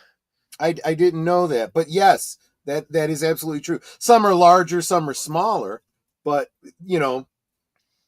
why are we only talking about this now? Because it's hitting the celebrities and not, they keep talking about the celebrities and how it's impacting the entertainment industry. You don't hear about how it's hitting the average person as much. Well, after 10 plus earthquakes happening, this still will not matter anymore. This should keep everyone. This should not matter anymore. That should keep people from wanting to move here. I'm going to say this though. People, I mean, let's be honest. I'm living proof of living in an area where it can become dangerous in certain weather conditions. It's not. Yeah. There was somebody living in a flood zone. Someone shared out a clip from All in the Family from back in the 70s. Meathead and Gloria were going to move out to California. And he was telling them, why they shouldn't move out to California because of all the earthquakes, that continental shelf is going to slide right off into the ocean, and, he said a bunch of stupid political stuff too, but it's like, have you thought this through? Well, no, it's Meathead. He doesn't think this. I'm really starting to believe too that Rob Reiner is, he really is Meathead. He really is the character he played. It probably was not that far of a stretch on that show. Nope. Absolutely. The last fire we had, but lived through scarier ones, and no one talks about it anymore. All right, I understand. Well, as much as I can understand. Well, water, fire, it's different. It's different. Fire, I think, is even scarier. But the concept is the same. Michael Green, who runs, I'm going to end with this, though. Michael Green, who runs the Green and Associates Boutique Talent Agency, marveled that his beach house on Pacific Coast Highway was spared in the Palisades fire. His close friend manager, Joanne Burstein, wasn't as fortunate, but his client, Rosanna Arquette, was. Green had been the longtime agent for actor Chadwick Boseman, the beloved Black Panther star who died in 2020. Green said he felt the presence of Boseman as he surveyed his decimated neighborhood.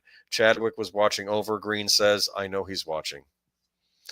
But yeah, I do feel horrible for the people, and I also know some of them, people are making comments like, why didn't they buy fire insurance? The fire insurance wasn't being made available. I think there was insurance issues out there, right? That's what I've been hearing. It's just, and those that did have fire insurance, a lot of them were dropped.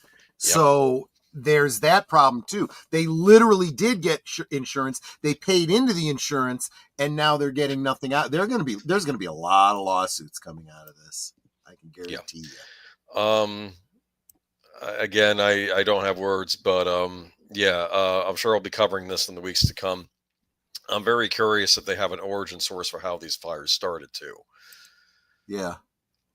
I've just heard rumors, but that's all. State Farm pull out of California. Yeah, State Farm pulls out of a lot of places. All right. Moving on to news. This franchise is burning to the ground. I'm sorry. Wait a minute. Well, kind of. I've got some thoughts about this, but let's get into it first. The Batman director shares what's holding back the Penguins season 2 and more spin-offs. As long as the Batman Part 2 remains in development without cameras rolling, speculation regarding potential spin-offs intensifies as fans crave more from Matt Reeves' Batverse saga. While Reeves would love to make more spin-offs, especially amid the Penguin success, the director insists his focus is making the Batman sequel. Speaking with MTV News, Reeves addressed whether he intends to create more spin-offs following the Golden Globe winning success attained by the Penguin. Though Reeves is intrigued by adding more series to his Batverse, he insists completing the oft-delayed Part 2 is his main objective. I would love to do more spin-off series, Reeves said, adding that the thing we're really focused on is Part 2. Reeves also reiterated the desire to continue the Penguin for another season, but wants to get Part 2 going before seeing where things go. We're talking about doing the second season of the Penguin, but my big priority is to get the Batman shooting and going, Reeves said, and then it'll be exciting where we go from there.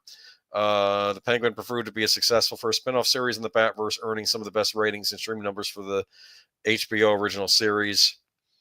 And the show's strong run culminated in the Best Actor Golden Globe win for Colin Farrell and the Best Supporting Actor nod for co-star Kristen Milotti. Reeves and showrunner Lauren LaFranc previously mentioned that there have been behind-the-scenes talks with HBO about potential renewal for the Penguin. Reeves has also been working on other spin-off shows, including a scrapped Arkham Asylum series he's since reworked. Reeves' insistence on prioritizing Part 2 makes sense given his script for the film remains incomplete, with the movie initially pushed back to 2026 release before suffering another year-long postponement. However, Reeves confirmed Part 2 production will commence later this year. Reeves conceded the sequel is taking longer than I would have wanted, but he's super excited about what we're doing, so I can't wait to share it with everybody. Part 2 will come 5 years after the Oscar-nominated The Batman, with Robert Pattinson returned to play the Dark Knight. Despite rumors Pattinson would become the DC Universe's Batman, the actor will remain in the DC Elseworlds Bruce Wayne, as Reeves hopes to see his intended The Batman trilogy. Farrell is the only confirmed name other than Pattinson for Part 2, though it's expected Zoe Kravitz, Jeffrey Wright, Andy Serkis, and Barry Keoghan will return. The Batman 2 is being teased as more realistic. Reeves has been teasing a more realistic The Batman sequel, with some fans and critics calling for Part 2 to be rated R. Part 2 has much to live up to The Batman, earning $772.2 million worldwide at the box office. In addition to its accolades, Part 2 opens in theaters on October 1st, 2027. Meanwhile, fans can stream The Penguin via Max. I'm kind of surprised it isn't going to be rated R. I guess the first one did narrowly make a PG-13. The Penguin series felt like an R-rated show. What are your thoughts on the future of the Batman? So my thoughts on this are everything depends on how the James Gunn films go.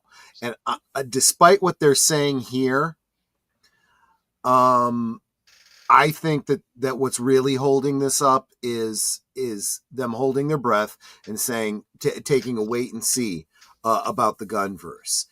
If the Gunverse is successful, my prediction is that you will see any hope of another Batman, Batman sequel happening go bye-bye. And if they keep this Penguin project alive, they will do with the Penguin what Marvel has done with the Netflix Marvel characters. They will be grafted into the new continuity, and boom, Bob's your uncle. So you That's think what you think they're going to make Pattinson Batman part of the new? No, I think Pattinson is going to be out. Now, if the Gunverse falls apart, if this Superman movie doesn't do well, so they're waiting and seeing. Right. If those don't happen, then anything can happen. They may go back into scramble mode and do a sequel to the Batman. They might, say, yeah, let's do some spin-offs. Let's do whatever we can to keep ourselves afloat. Troy, I think I can hear the new Batman catchphrase for future movies. I am vengeance. I am the night. I am still waiting for the next movie to be written. Good one. Here's what I don't understand. I guess the Penguin was originally conceived as a limited series, not an ongoing series, which is what I thought it would be. Were they going? And what about Dune Prophecy? Is that an ongoing series, or is that also limited? And are these just holdovers from the previous? I'm going to say administration at Warner Media before Zaslav came in, and like what are they going to keep? What are they tossing? And do they know? Well, and actually, Nate makes a great point. This is something I had actually forgotten. Again, this is a series. This is a streaming show. This isn't a cinematic thing. Is it on regular HBO through cable though? That's what I don't know. No idea, but okay. It's not that successful. It never charted in any category. Critics love it and award shows, but nobody's watching it. Now, I've heard good things about it from people that I follow, but then make the comparison to the Star Wars streaming shows. Some of those have been better received by fans than others. But look, no streaming service makes money for the studio. It's all money losing. I've watched it. Did you like it? I'm mixed on it. For starters, something that bothers me about it is Batman is mentioned briefly at the beginning of the show, and we don't hear about him really throughout the rest of the series. And I'm thinking that he should still be in there as a background character doing stuff. Deleted says Penguin is on Max. Okay, so it's only on Max, so it's not even on HBO. Okay, never mind then. What else did I want to mention? Also, I'm going to say the plot of this, you know what this reminds me of? It reminds me almost of a Robin story gone wrong, because he sort of takes on an apprentice in it, some street kid. Who lost everything after the Riddler did his thing in the city, after the city got flooded. Now, what would be good, because I saw something about that, give this sidekick some sort of a development and story. I don't know what he would be if the Penguin is, a Penguin themed villain. I don't know how his sidekick works, but this could be the Harley Quinn, to the Joker, this kid to the Penguin, Well, the thing that Harley Quinn got real popular, and then they brought her into the comics. They could do the same thing with this, build that kind of synergy. Well, anyway, I'm not going to say what happens on the show, but it had a dark tone. The acting was really good on it. The actress playing Falcone's daughter was excellent. It had kind of like a very like Italian mafia feel to it, and the Penguin's involved in it. It's supposed to, that's the whole Falcone thing. And I'll say this: they had Mark Strong in flashbacks. Mark Strong played Falcone, whereas I think John Turturro played him in the Batman movie. I think Mark Strong did a better job in his portrayal. But again, it's still bothering me though. But Batman should still. I just want Batman back. I think they don't quite know what to do with Batman right now. I think there's They been don't too know much what to people do with thinking any that, of these characters. I think there's been too much thinking of, you think about the concept of this guy, the rest of the bat and fights crime is a little ridiculous. And I think that's now made its way into the writing of these things. And I think people don't know it's affecting my, I don't know, but, well, and therein lies the problem. You were talking about realism. These are comic book characters. They're not supposed to be realistic. You want to know what a realistic Batman movie is? Batman becomes a vigilante, goes out with all these gadgets. The first time he runs into a street gang, they shoot him and kill him. The end. That was basically Kick-Ass at the beginning of Kick-Ass. Yeah. Daredevil trailer. I guess they're doing a new Daredevil Disney Plus show, which I've not seen the trailer. Yeah, with Ronnie Cox again. Like I said, the one that played him in the Netflix series. Don't know if it's going to be any good. I mean, after what they did to him in She-Hulk. I wish they would just let old characters retire and start making new ones with new stories. It seems after so long, the characters just get stale and stories are just remodeled from older ones. I had the impression with the Pattinson Bat movie that they were sort of trying to chart the same territory Nolan did, and I kind of felt that was already charted. But I do want to say this. I remember the last episode of Batman, the Brave and the Bold, where Batmite starts messing with the show because he wants a serious Batman show, and he's tired of this goofy Batman show. And I don't want to say exactly what Batman said at his last words in the episode, but it's almost like, maybe it's time to let me go for a while. I think, Batman in general, it's almost an appeal to the audience. And I'm thinking, maybe it's time, because I think Batman's in a very weird place right now. And it's all over the place. But you have these Joker spinoff movies with no Batman in them, yet a young Bruce Wayne in the first one. But then that Joker doesn't turn out to be the Joker. Spoiler alert. And just all this other... I think I don't know. I think DC is a mess right now. I think even more so than Marvel in some ways. I think DC is a mess. But that's just my opinion. I've said it from the beginning. Since we started doing these shows, these studios need one vision, one person who has a clear conception of what these franchises are and maps it out. It's not the guy that made Creature Commandos. You're darn right. I watched all Creature Commandos, and it felt like, you know what I'll say? Maybe I'll be kind and say it felt like a Vertigo comic, but it's taking place in the established DC universe that he's creating now, and tonally it just feels, I don't know. Okay, the Rock Pattinson Bat is Nolan light. Well, maybe. Moving on to Peter Pan. I meant to watch the trailer for this before the stream. Do you know anything about this movie? Is this not another at all one of these? Peter Pan's Neverland Nightmare theatrical release extended after 70% audience Rotten Tomatoes success. Peter Pan's Neverland Nightmare's theatrical release has been extended after debuting with 70% audience scores on Rotten Tomatoes. Written and directed by Scott Jeffrey, the third in the twisted childhood universe following Wendy Darling on a daring mission to save her brother from a sinister Peter Pan who plans to take him to Neverland while meeting a twisted Tinkerbell addicted to what she believes is fairy dust. Peter Pan's Neverland Nightmare cast includes Martin Portlock, Megan Placido, Kit Green, Peter D'Souza, Fayou, Charity K. I don't know who these people are, but that's... I don't either.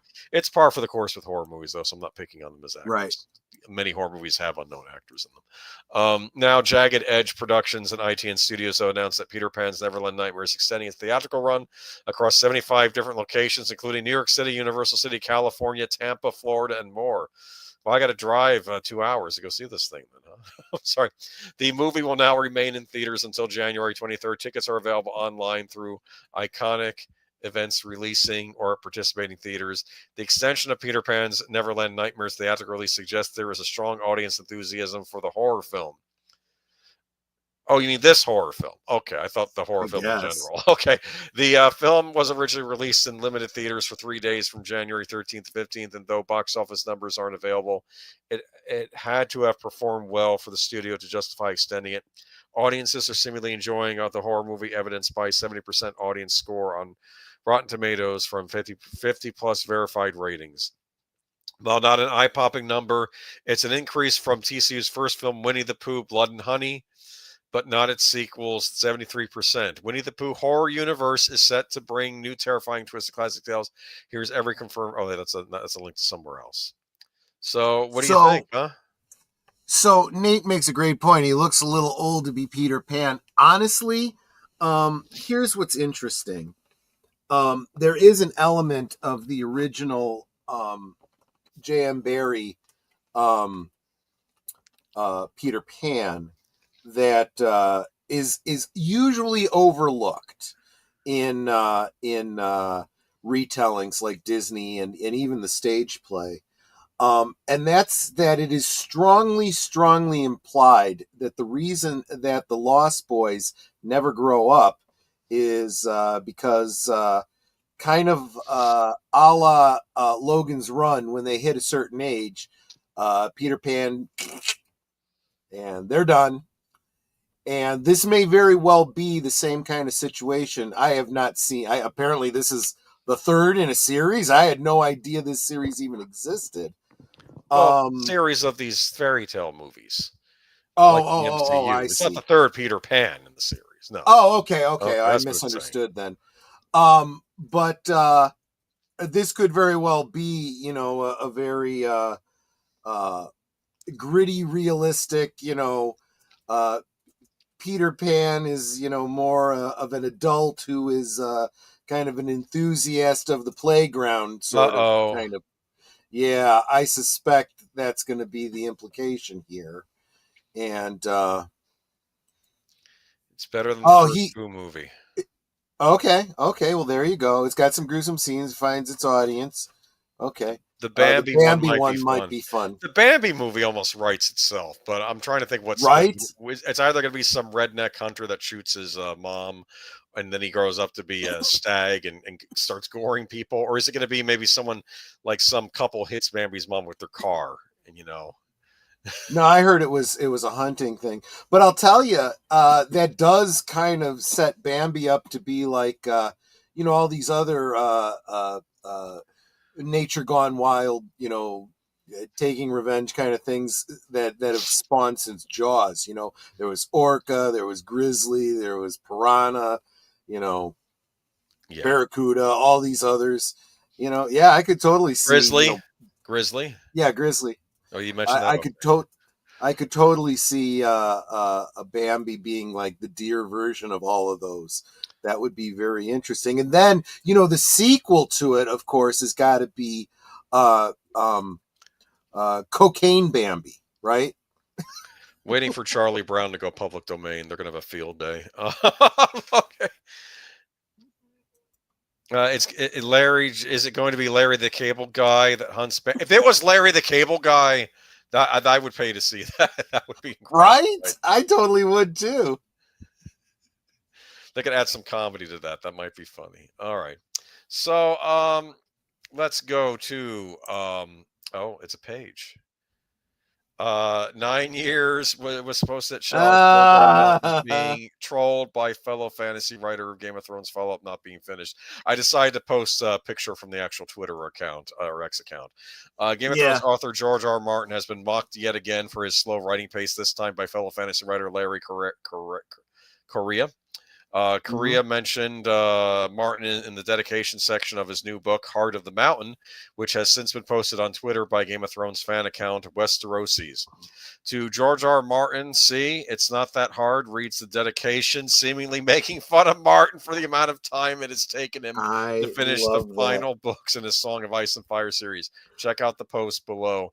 Author Larry Correia wrote a dedication to George R. Martin, his new book, Heart of the Mountain, in the final entry of the Saga of the Forgotten Warrior series. To George R. Martin, see, it's not that hard. Yeah, so he finished his series. So maybe check out the Heart of the Mountain series while you're waiting for George R. Martin to finish up Game of Thrones. Okay. And I saw yesterday on social media, someone did, people do these things. They, this or that, you can only choose one or whatever, which one's better or whatever, like Star Wars versus Star Trek, this versus that, whatever.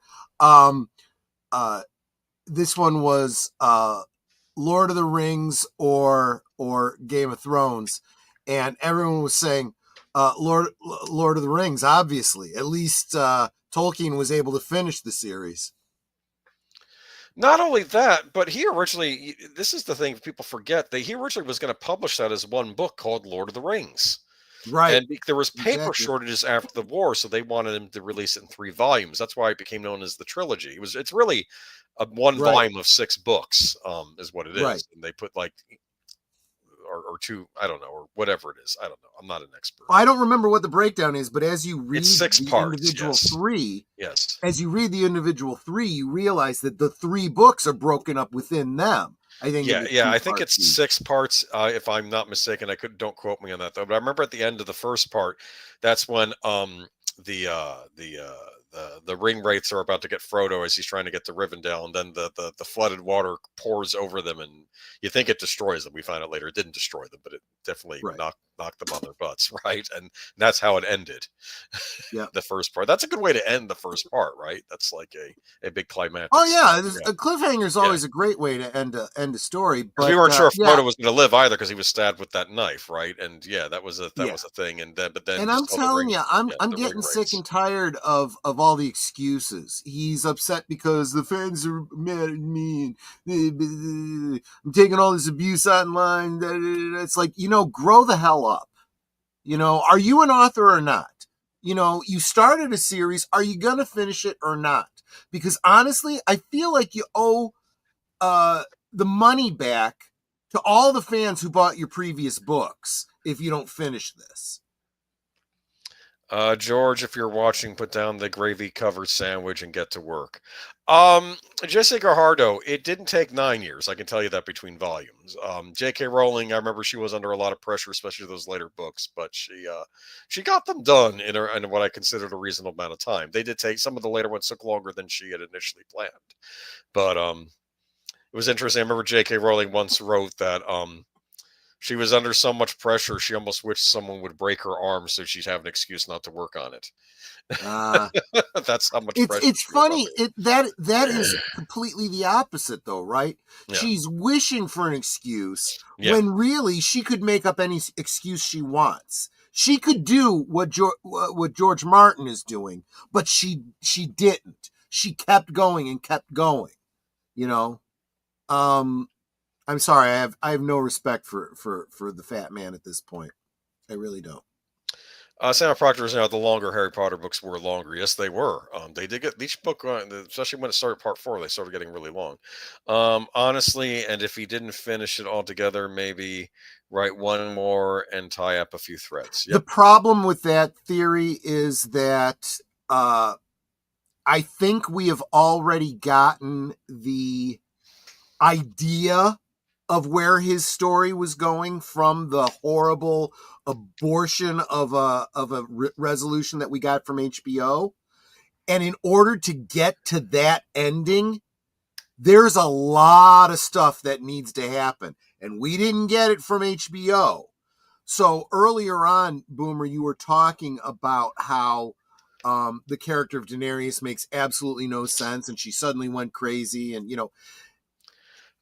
there should have been build up to it. That's what I'm saying. There should have been. And people have argued there was, and I wasn't paying attention. Maybe they're right, but I just that's the problem. The seeds were there. He started it out right. Heck, even if you look at the history behind her father, that there's a certain amount of insanity that runs in the family. We were basically having this conversation about insanity that runs in the family during last night's viewing of the Fall of the House of Usher. When you got families that, are less of a family tree and more of a family braid, insanity is a distinct possibility. And you see that this exists in the Targaryen family. And so you've got the foreshadowing, right? Right. Then you see this great leader, very much in the whole Dune concept, right? The promised one, bringing all the rabble together and creating a huge army, all staying together and whatnot. But if your plan is for her to go nuts eventually, you got to start seeing it happening. And there's probably a good 2 more books before we get to that. And we're never going to see that. He's never going to write it. And the way he writes, one book can cover years of time. So you would get that kind of character development from him. We sure didn't get it from the HBO series because I said this at the time. George Martin gave him an outline of where he was planning to go with the story, and they literally took and gave us, the audience, the outline. They didn't fill in any of the details, the narrative support for that outline. They just said, here's the skeleton. Imagine it's upholstered. Okay. Imagine it's upholstered. So I made a point that reread the great comics. I'm rereading the James Bond books, Lady Miss. The original Ian Fleming novels, because I realized that we're probably not going to be getting new Bond films anytime soon, and I don't know what they'll be like when we do get them. So I decided I'm going to go back and read all the Bond books, and they're good. They're different than the movies, but they're fascinating to read. So yeah, if worst case, hunt out the stuff you haven't seen, whether that's current stuff being produced that's not getting attention or old stuff. Yeah. Did you see the video that I sent you where the kid was talking about, he was comparing each book to each movie and putting them like in a ranking of first how faithful the movie is to the book and how good each one is? Oh, that one. No, that was for the Bond. Yeah, I watched most of that, but I stopped at Thunderball because I didn't want to. Oh, that's fair. Because honestly, spoiled. So, tiny spoiler, it doesn't ruin any of the stories for you. He does point out, and this was, he just kind of confirmed something that I had felt for a long time too. The earlier Bond books were his best books. And then his later ones, he was really pivoting into the films and selling them as films and so forth. So they became more, I'd almost call them mass marketed schlock. You know, he lost some of the edge that the original books had. So, but that's just my opinion. And it happened to have been the opinion of this particular YouTuber. So be interested to see how you feel about it too, as you go forward with them. Yeah, well, we'll see. I mean, like I said, Honor Master's Secret Service is one of those later books. And I know that's your favorite movie, so we'll see. Well, did you hear what he said about it too? I mean, No, I didn't get that far because I haven't read it yet. I'm going to wait. Okay. I'll get back to the video. All right. Final story of the night. Speaking of authors. Not really much didn't bring this up next week, but it's really coming out. Apparently there was a Vulture article, but apparently it's all over the place. This one comes from CNN. Sandman author Neil Gaiman denies sexual assault allegations. Detailed New York Magazine article. Best-selling author Neil Gaiman has denied allegations of sexual assault made by multiple women that were most recently reported in an article published by New York Magazine on Monday. In a statement on his website, Gaiman said he was never engaged in non-consensual sexual activity with anyone, and that the women's accounts contain moments I half recognize and moments I don't, descriptions of things that happened sitting beside things that emphatically did not happen. CNN has reached out to Gaiman's representative for further comment. Gaiman, whose nearly 50 books include works that have been adapted for TV and film, such as Good Omens, Coraline, and The Sandman, was first accused of the sexual assault by 2 women in a podcast investigation produced by Tortoise Media in July. By August, Tortoise reported that additional women had come forward with their own allegations of sexual assault, coercion, or abuse against the author. 4 of the women who spoke with Tortoise also spoke with the New York Magazine. CNN has not independently verified their allegations, which span from 1986 to 2022 in the United States, United Kingdom, and New Zealand. Without responding to each individual allegations, Gaiman said, as I re-review everything that actually happened as opposed to what's being alleged, I don't accept that there was any abuse. To repeat, I've never engaged in non-consensual sexual activity with anyone. Some of the horrible stories now being told simply never happened, while others have been so distorted from what actually took place that they bear no relationship to reality, Gaiman wrote. I am prepared to take responsibility for any missteps I made. I am not willing to turn my back on the truth, and I can't accept being described as someone I am not, and I cannot or will not admit to doing things I didn't do. Since the allegations against Gaiman's surfaced in July, several of his TV and film projects remain ongoing. Prime Video's Good Omens will conclude with a 90-minute special instead of a full third season as originally planned, and Gaiman will no longer receive an executive producer credit according to Variety. The company hasn't issued a public update about the status of another Gaiman project, Anansi Boys. CNN has reached out to Prime Video for comment. Meanwhile, Disney has paused its adaptation of the Graveyard Book due to multiple factors, including the allegations IndieWire reported in September. CNN has contacted Disney for comment. At Netflix, the second season of The Sandman, which is produced by subsidiaries of CNN parent company Warner Brothers Discovery, is expected to air later this year. A spokesperson for Netflix was not immediately available for comment.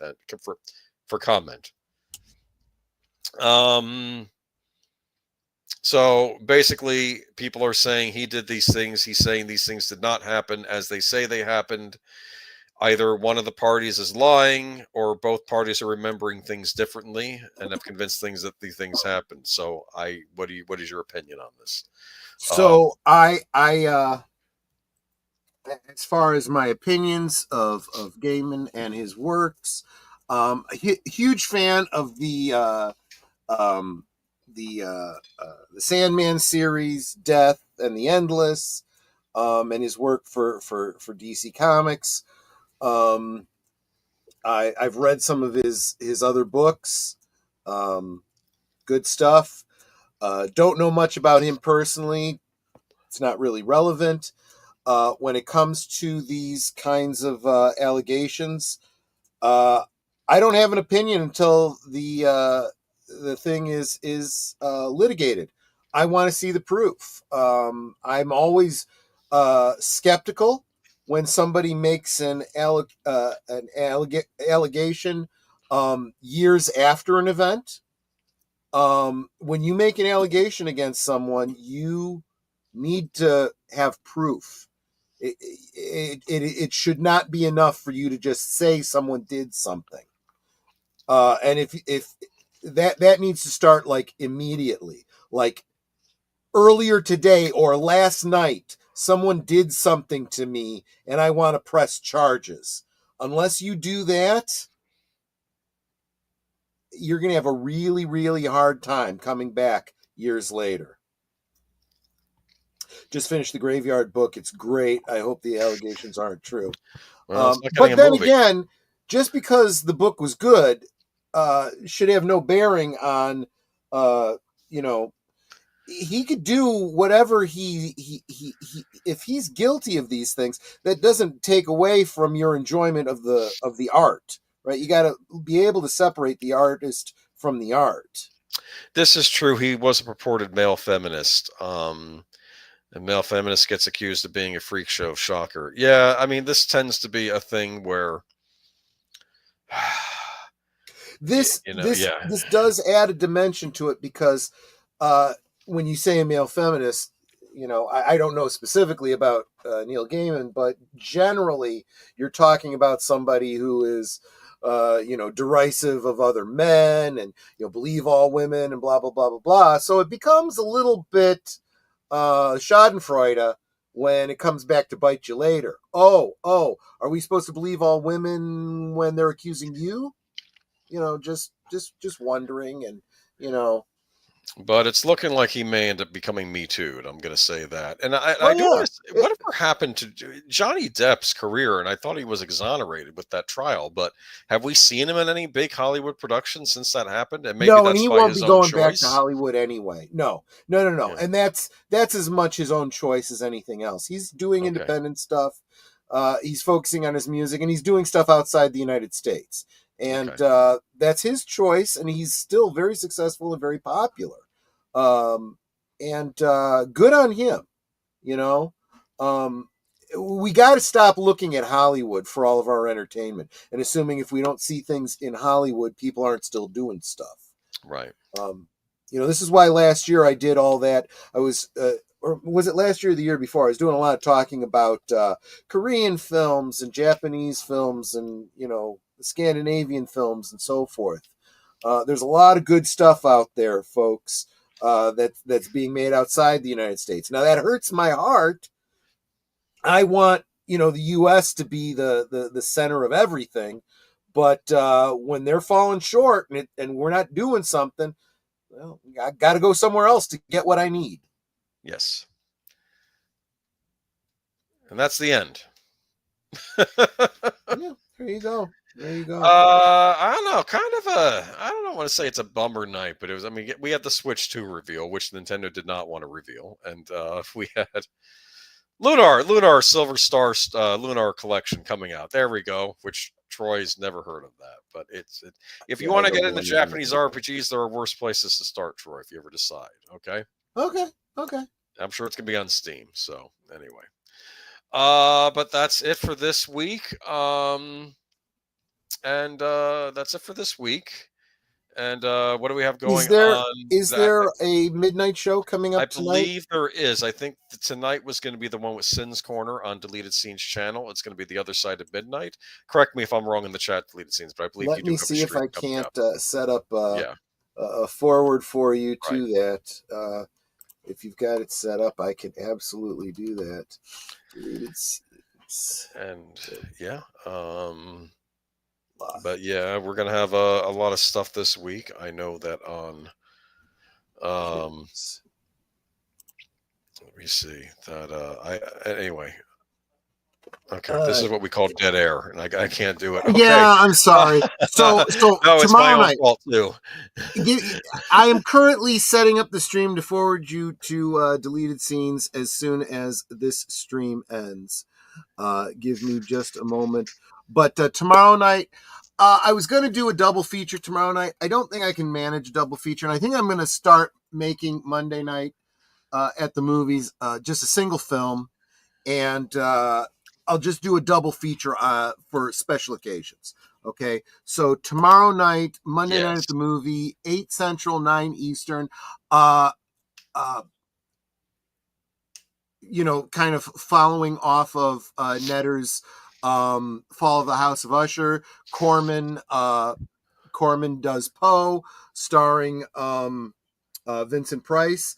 Another of the Corman series of Poe films, The Pit and the Pendulum, also starring Vincent Price. So that'll be tomorrow night. The Pit and the Pendulum, also starring Vincent. That's a scary one, man. That's where the pendulum is coming down on the guy. Yep. Big ratcheting it down, so to speak. Show is called Reserved Seats. That's his new midnight show out on Reserved Seats. Okay.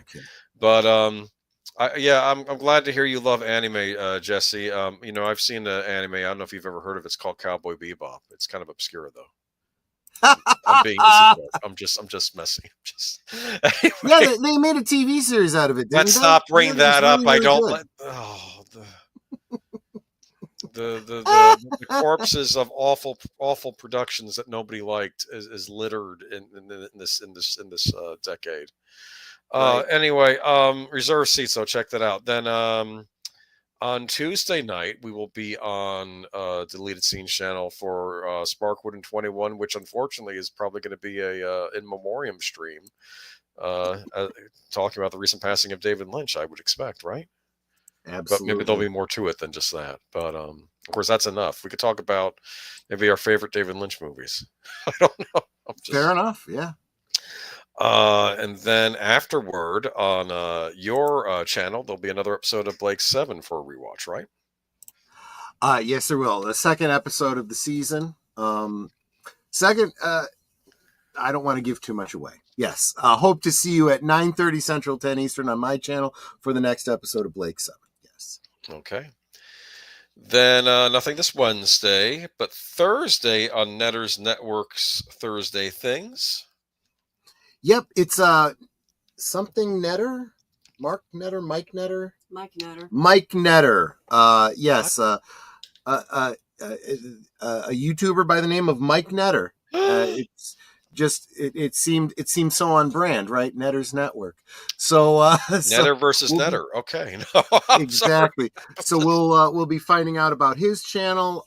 He's kind of rebranding. So we're going to ask you guys to subscribe to a channel that currently doesn't have any content there yet, but subscribe, find out what's going to be coming, and hit that notification bell so that when he does start, putting up content, you will be ready for it. And he does have like a Facebook page and that sort of thing. Mm-hmm. Cool. We'll hook you up and we'll tell you all about him on Thursday at 9 Central, 10 Eastern. Let me see. And I'm with Age of Boomer and the Live Action Junk. Yeah, we've had. No one's gonna. I'm wondering how this decade's gonna be remembered for entertainment going forward. And keep in mind, we're not through the stuff that's still going to be churned out. There's stuff that was made before certain cultural shifts happened that we're still going to end up getting. It should be interesting to see what Disney churns out this year. Let's see, though. But on Friday, we have a interesting show on your last call with Troy Pacelli. Yes, and what are we going to be talking about on my channel? Well, it's going to be a top 10, 5 each, our top 10 personal choices. Now, we're not saying that these are necessarily the worst movies of all time, but it is our each of our top 5 worst movies we've ever seen. I have interesting choices. I did watch one of them over the weekend, and it's still as bad as it was when I watched it back. It was bad before, and it's still bad now. Here's the thing: sometimes you think like your opinion will change over time, and you're thinking, "Well, there are good things in this." I'll talk about it on Friday. I'm keeping it a secret. I think we. I don't know if you want to give your thing ahead of me, but I will definitely be keeping mine a secret. Okay. So. Well, I actually, there's at least one that I'm going to have to share with you because I'm guessing there's the distinct possibility we might both have it. So we might have to, I might have to choose a different one. Agent Boomer, did you see the Cowboy Bebop movie will be re-released in theaters as a Fathom event? I did not know that, but that's a great feature film. And if you've never seen the anime, you can still watch the movie. It's okay because it doesn't affect your enjoyment of the movie. It's sort of like how the X-Files movie follows the show, but you can still enjoy the X-Files movie by itself. The Cowboy Bebop movie was interesting in that a different company was releasing the movie theatrically, and they were doing a dub. And outcry from the fans wanted the English voice cast from the series to still be used in the movie. And Sony listened to the fan outcry and say, okay, we'll cast those actors in their respective roles again for the English dub for the movie. Because the movie came out a few years later. It takes place during the series, though, not after. It's sort of like a lost story, you know? Mm-hmm. But definitely worth checking out if you've never seen it. Yeah, if you got a chance to see it in theaters, that'd be great. And I'm going to see The Goonies for the first time in theaters tomorrow with my dad. I heard they were re-releasing that. I saw The Goonies in the theater back in the day. Remember that? Yeah, I did too. Another thing for good old days later, The Goonies. I got to do that. I actually took a date to see that movie. Yep. Interesting. Okay. There's a bit of romance. I wasn't paying as much attention to the movie as I might have done. Let's just say. Love the anime, and the movie is great. Yes, I love the Cowboy Bebop movie. I thought, even though it was weird because it takes place during the show, not after, I thought it was a great send up for the series. Definitely worth checking out. The opening theme song for Cowboy Bebop is a banger. Yes, I had gotten Birdman, the soundtrack on vinyl, as one of his presents a while back. I think a Christmas present. That's all. That's it for us though for the week. Oh wait, Saturday. Wait a minute. What's Saturday? Saturday over on Big Al Presents Films with Friends at 9 Central, 10 Eastern. There will be rhymes that keep their secrets will unfold behind the clouds, and there upon the rainbow is the answer to our never-ending story. Oh boy. I'm looking forward to that. I love that movie. Nightmare fuel. There is some nightmare fuel, some depression fuel too, if you think about it. Oh my goodness. To be a kid in the 80s. Yes, yes, boy, they did not pull any punches with some of these movies. And I also have, was there 2 or 3 sequels to the Neverending Story? I don't know. I saw the sequel with Jonathan Taylor. Was it Jonathan Taylor Thomas in the sequel? I didn't like it. It felt like a reissue of the first movie. It's like, what's the point? Instead of the nothing, it's the emptiness. That's the same thing. Yeah, It's like the Flash when it kept having an evil speedster each season. I started. There are three. There are three Never-Ending Story films, and I have all three of them on DVD, but only really the first one is at all really worth seeing, to be honest with you. I just saw today that today is Tom Baker's 91st birthday. Pity you could have watched The Golden Voyage of Sinbad to celebrate Tom Baker's birthday. Oh, well. I'll tell you, Tom Baker, and he is still doing audio dramas for Big Finish, and his voice is just as good as ever. I mean, he's still playing the Fourth Doctor. It's amazing. Geek Flag, I have seen the original Trigon anime as well. That's another classic. I have the movie. I never got around to watching it, though, but I knew there was also a movie made after that show came out as well. Kind of a similar idea. It takes place during the series as opposed to after. So this brings us back to Sunday, which you'll have deleted scenes unscripted, but then I believe deleted scenes will be joining us, right?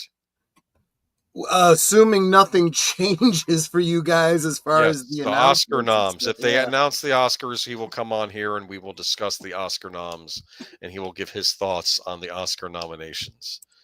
I'm trying to think even what's going to be nominated this year. That's why we didn't grow up soft like these punks today. Right. I don't know. He's not wrong. He is not wrong. I don't know. We'll see how things turn out. I'm tired of this whining generation. It's not fair. It's not fair. Did nobody ever tell you life isn't fair? Deal with it, kid. The teachers told them it's someone else's fault. Okay. Anyway. All right. Y'all have a good week. We'll catch you next time. And this has been a good stream. All right. Thank you, everybody. Yep. Bye-bye. And as Deleted Scenes said, good night. Take care. Stay strong. Be safe and healthy. This is how we win, especially those of you out in California. Take care of yourselves. All right. Yep. I know you've had a horrible, horrible past couple of weeks.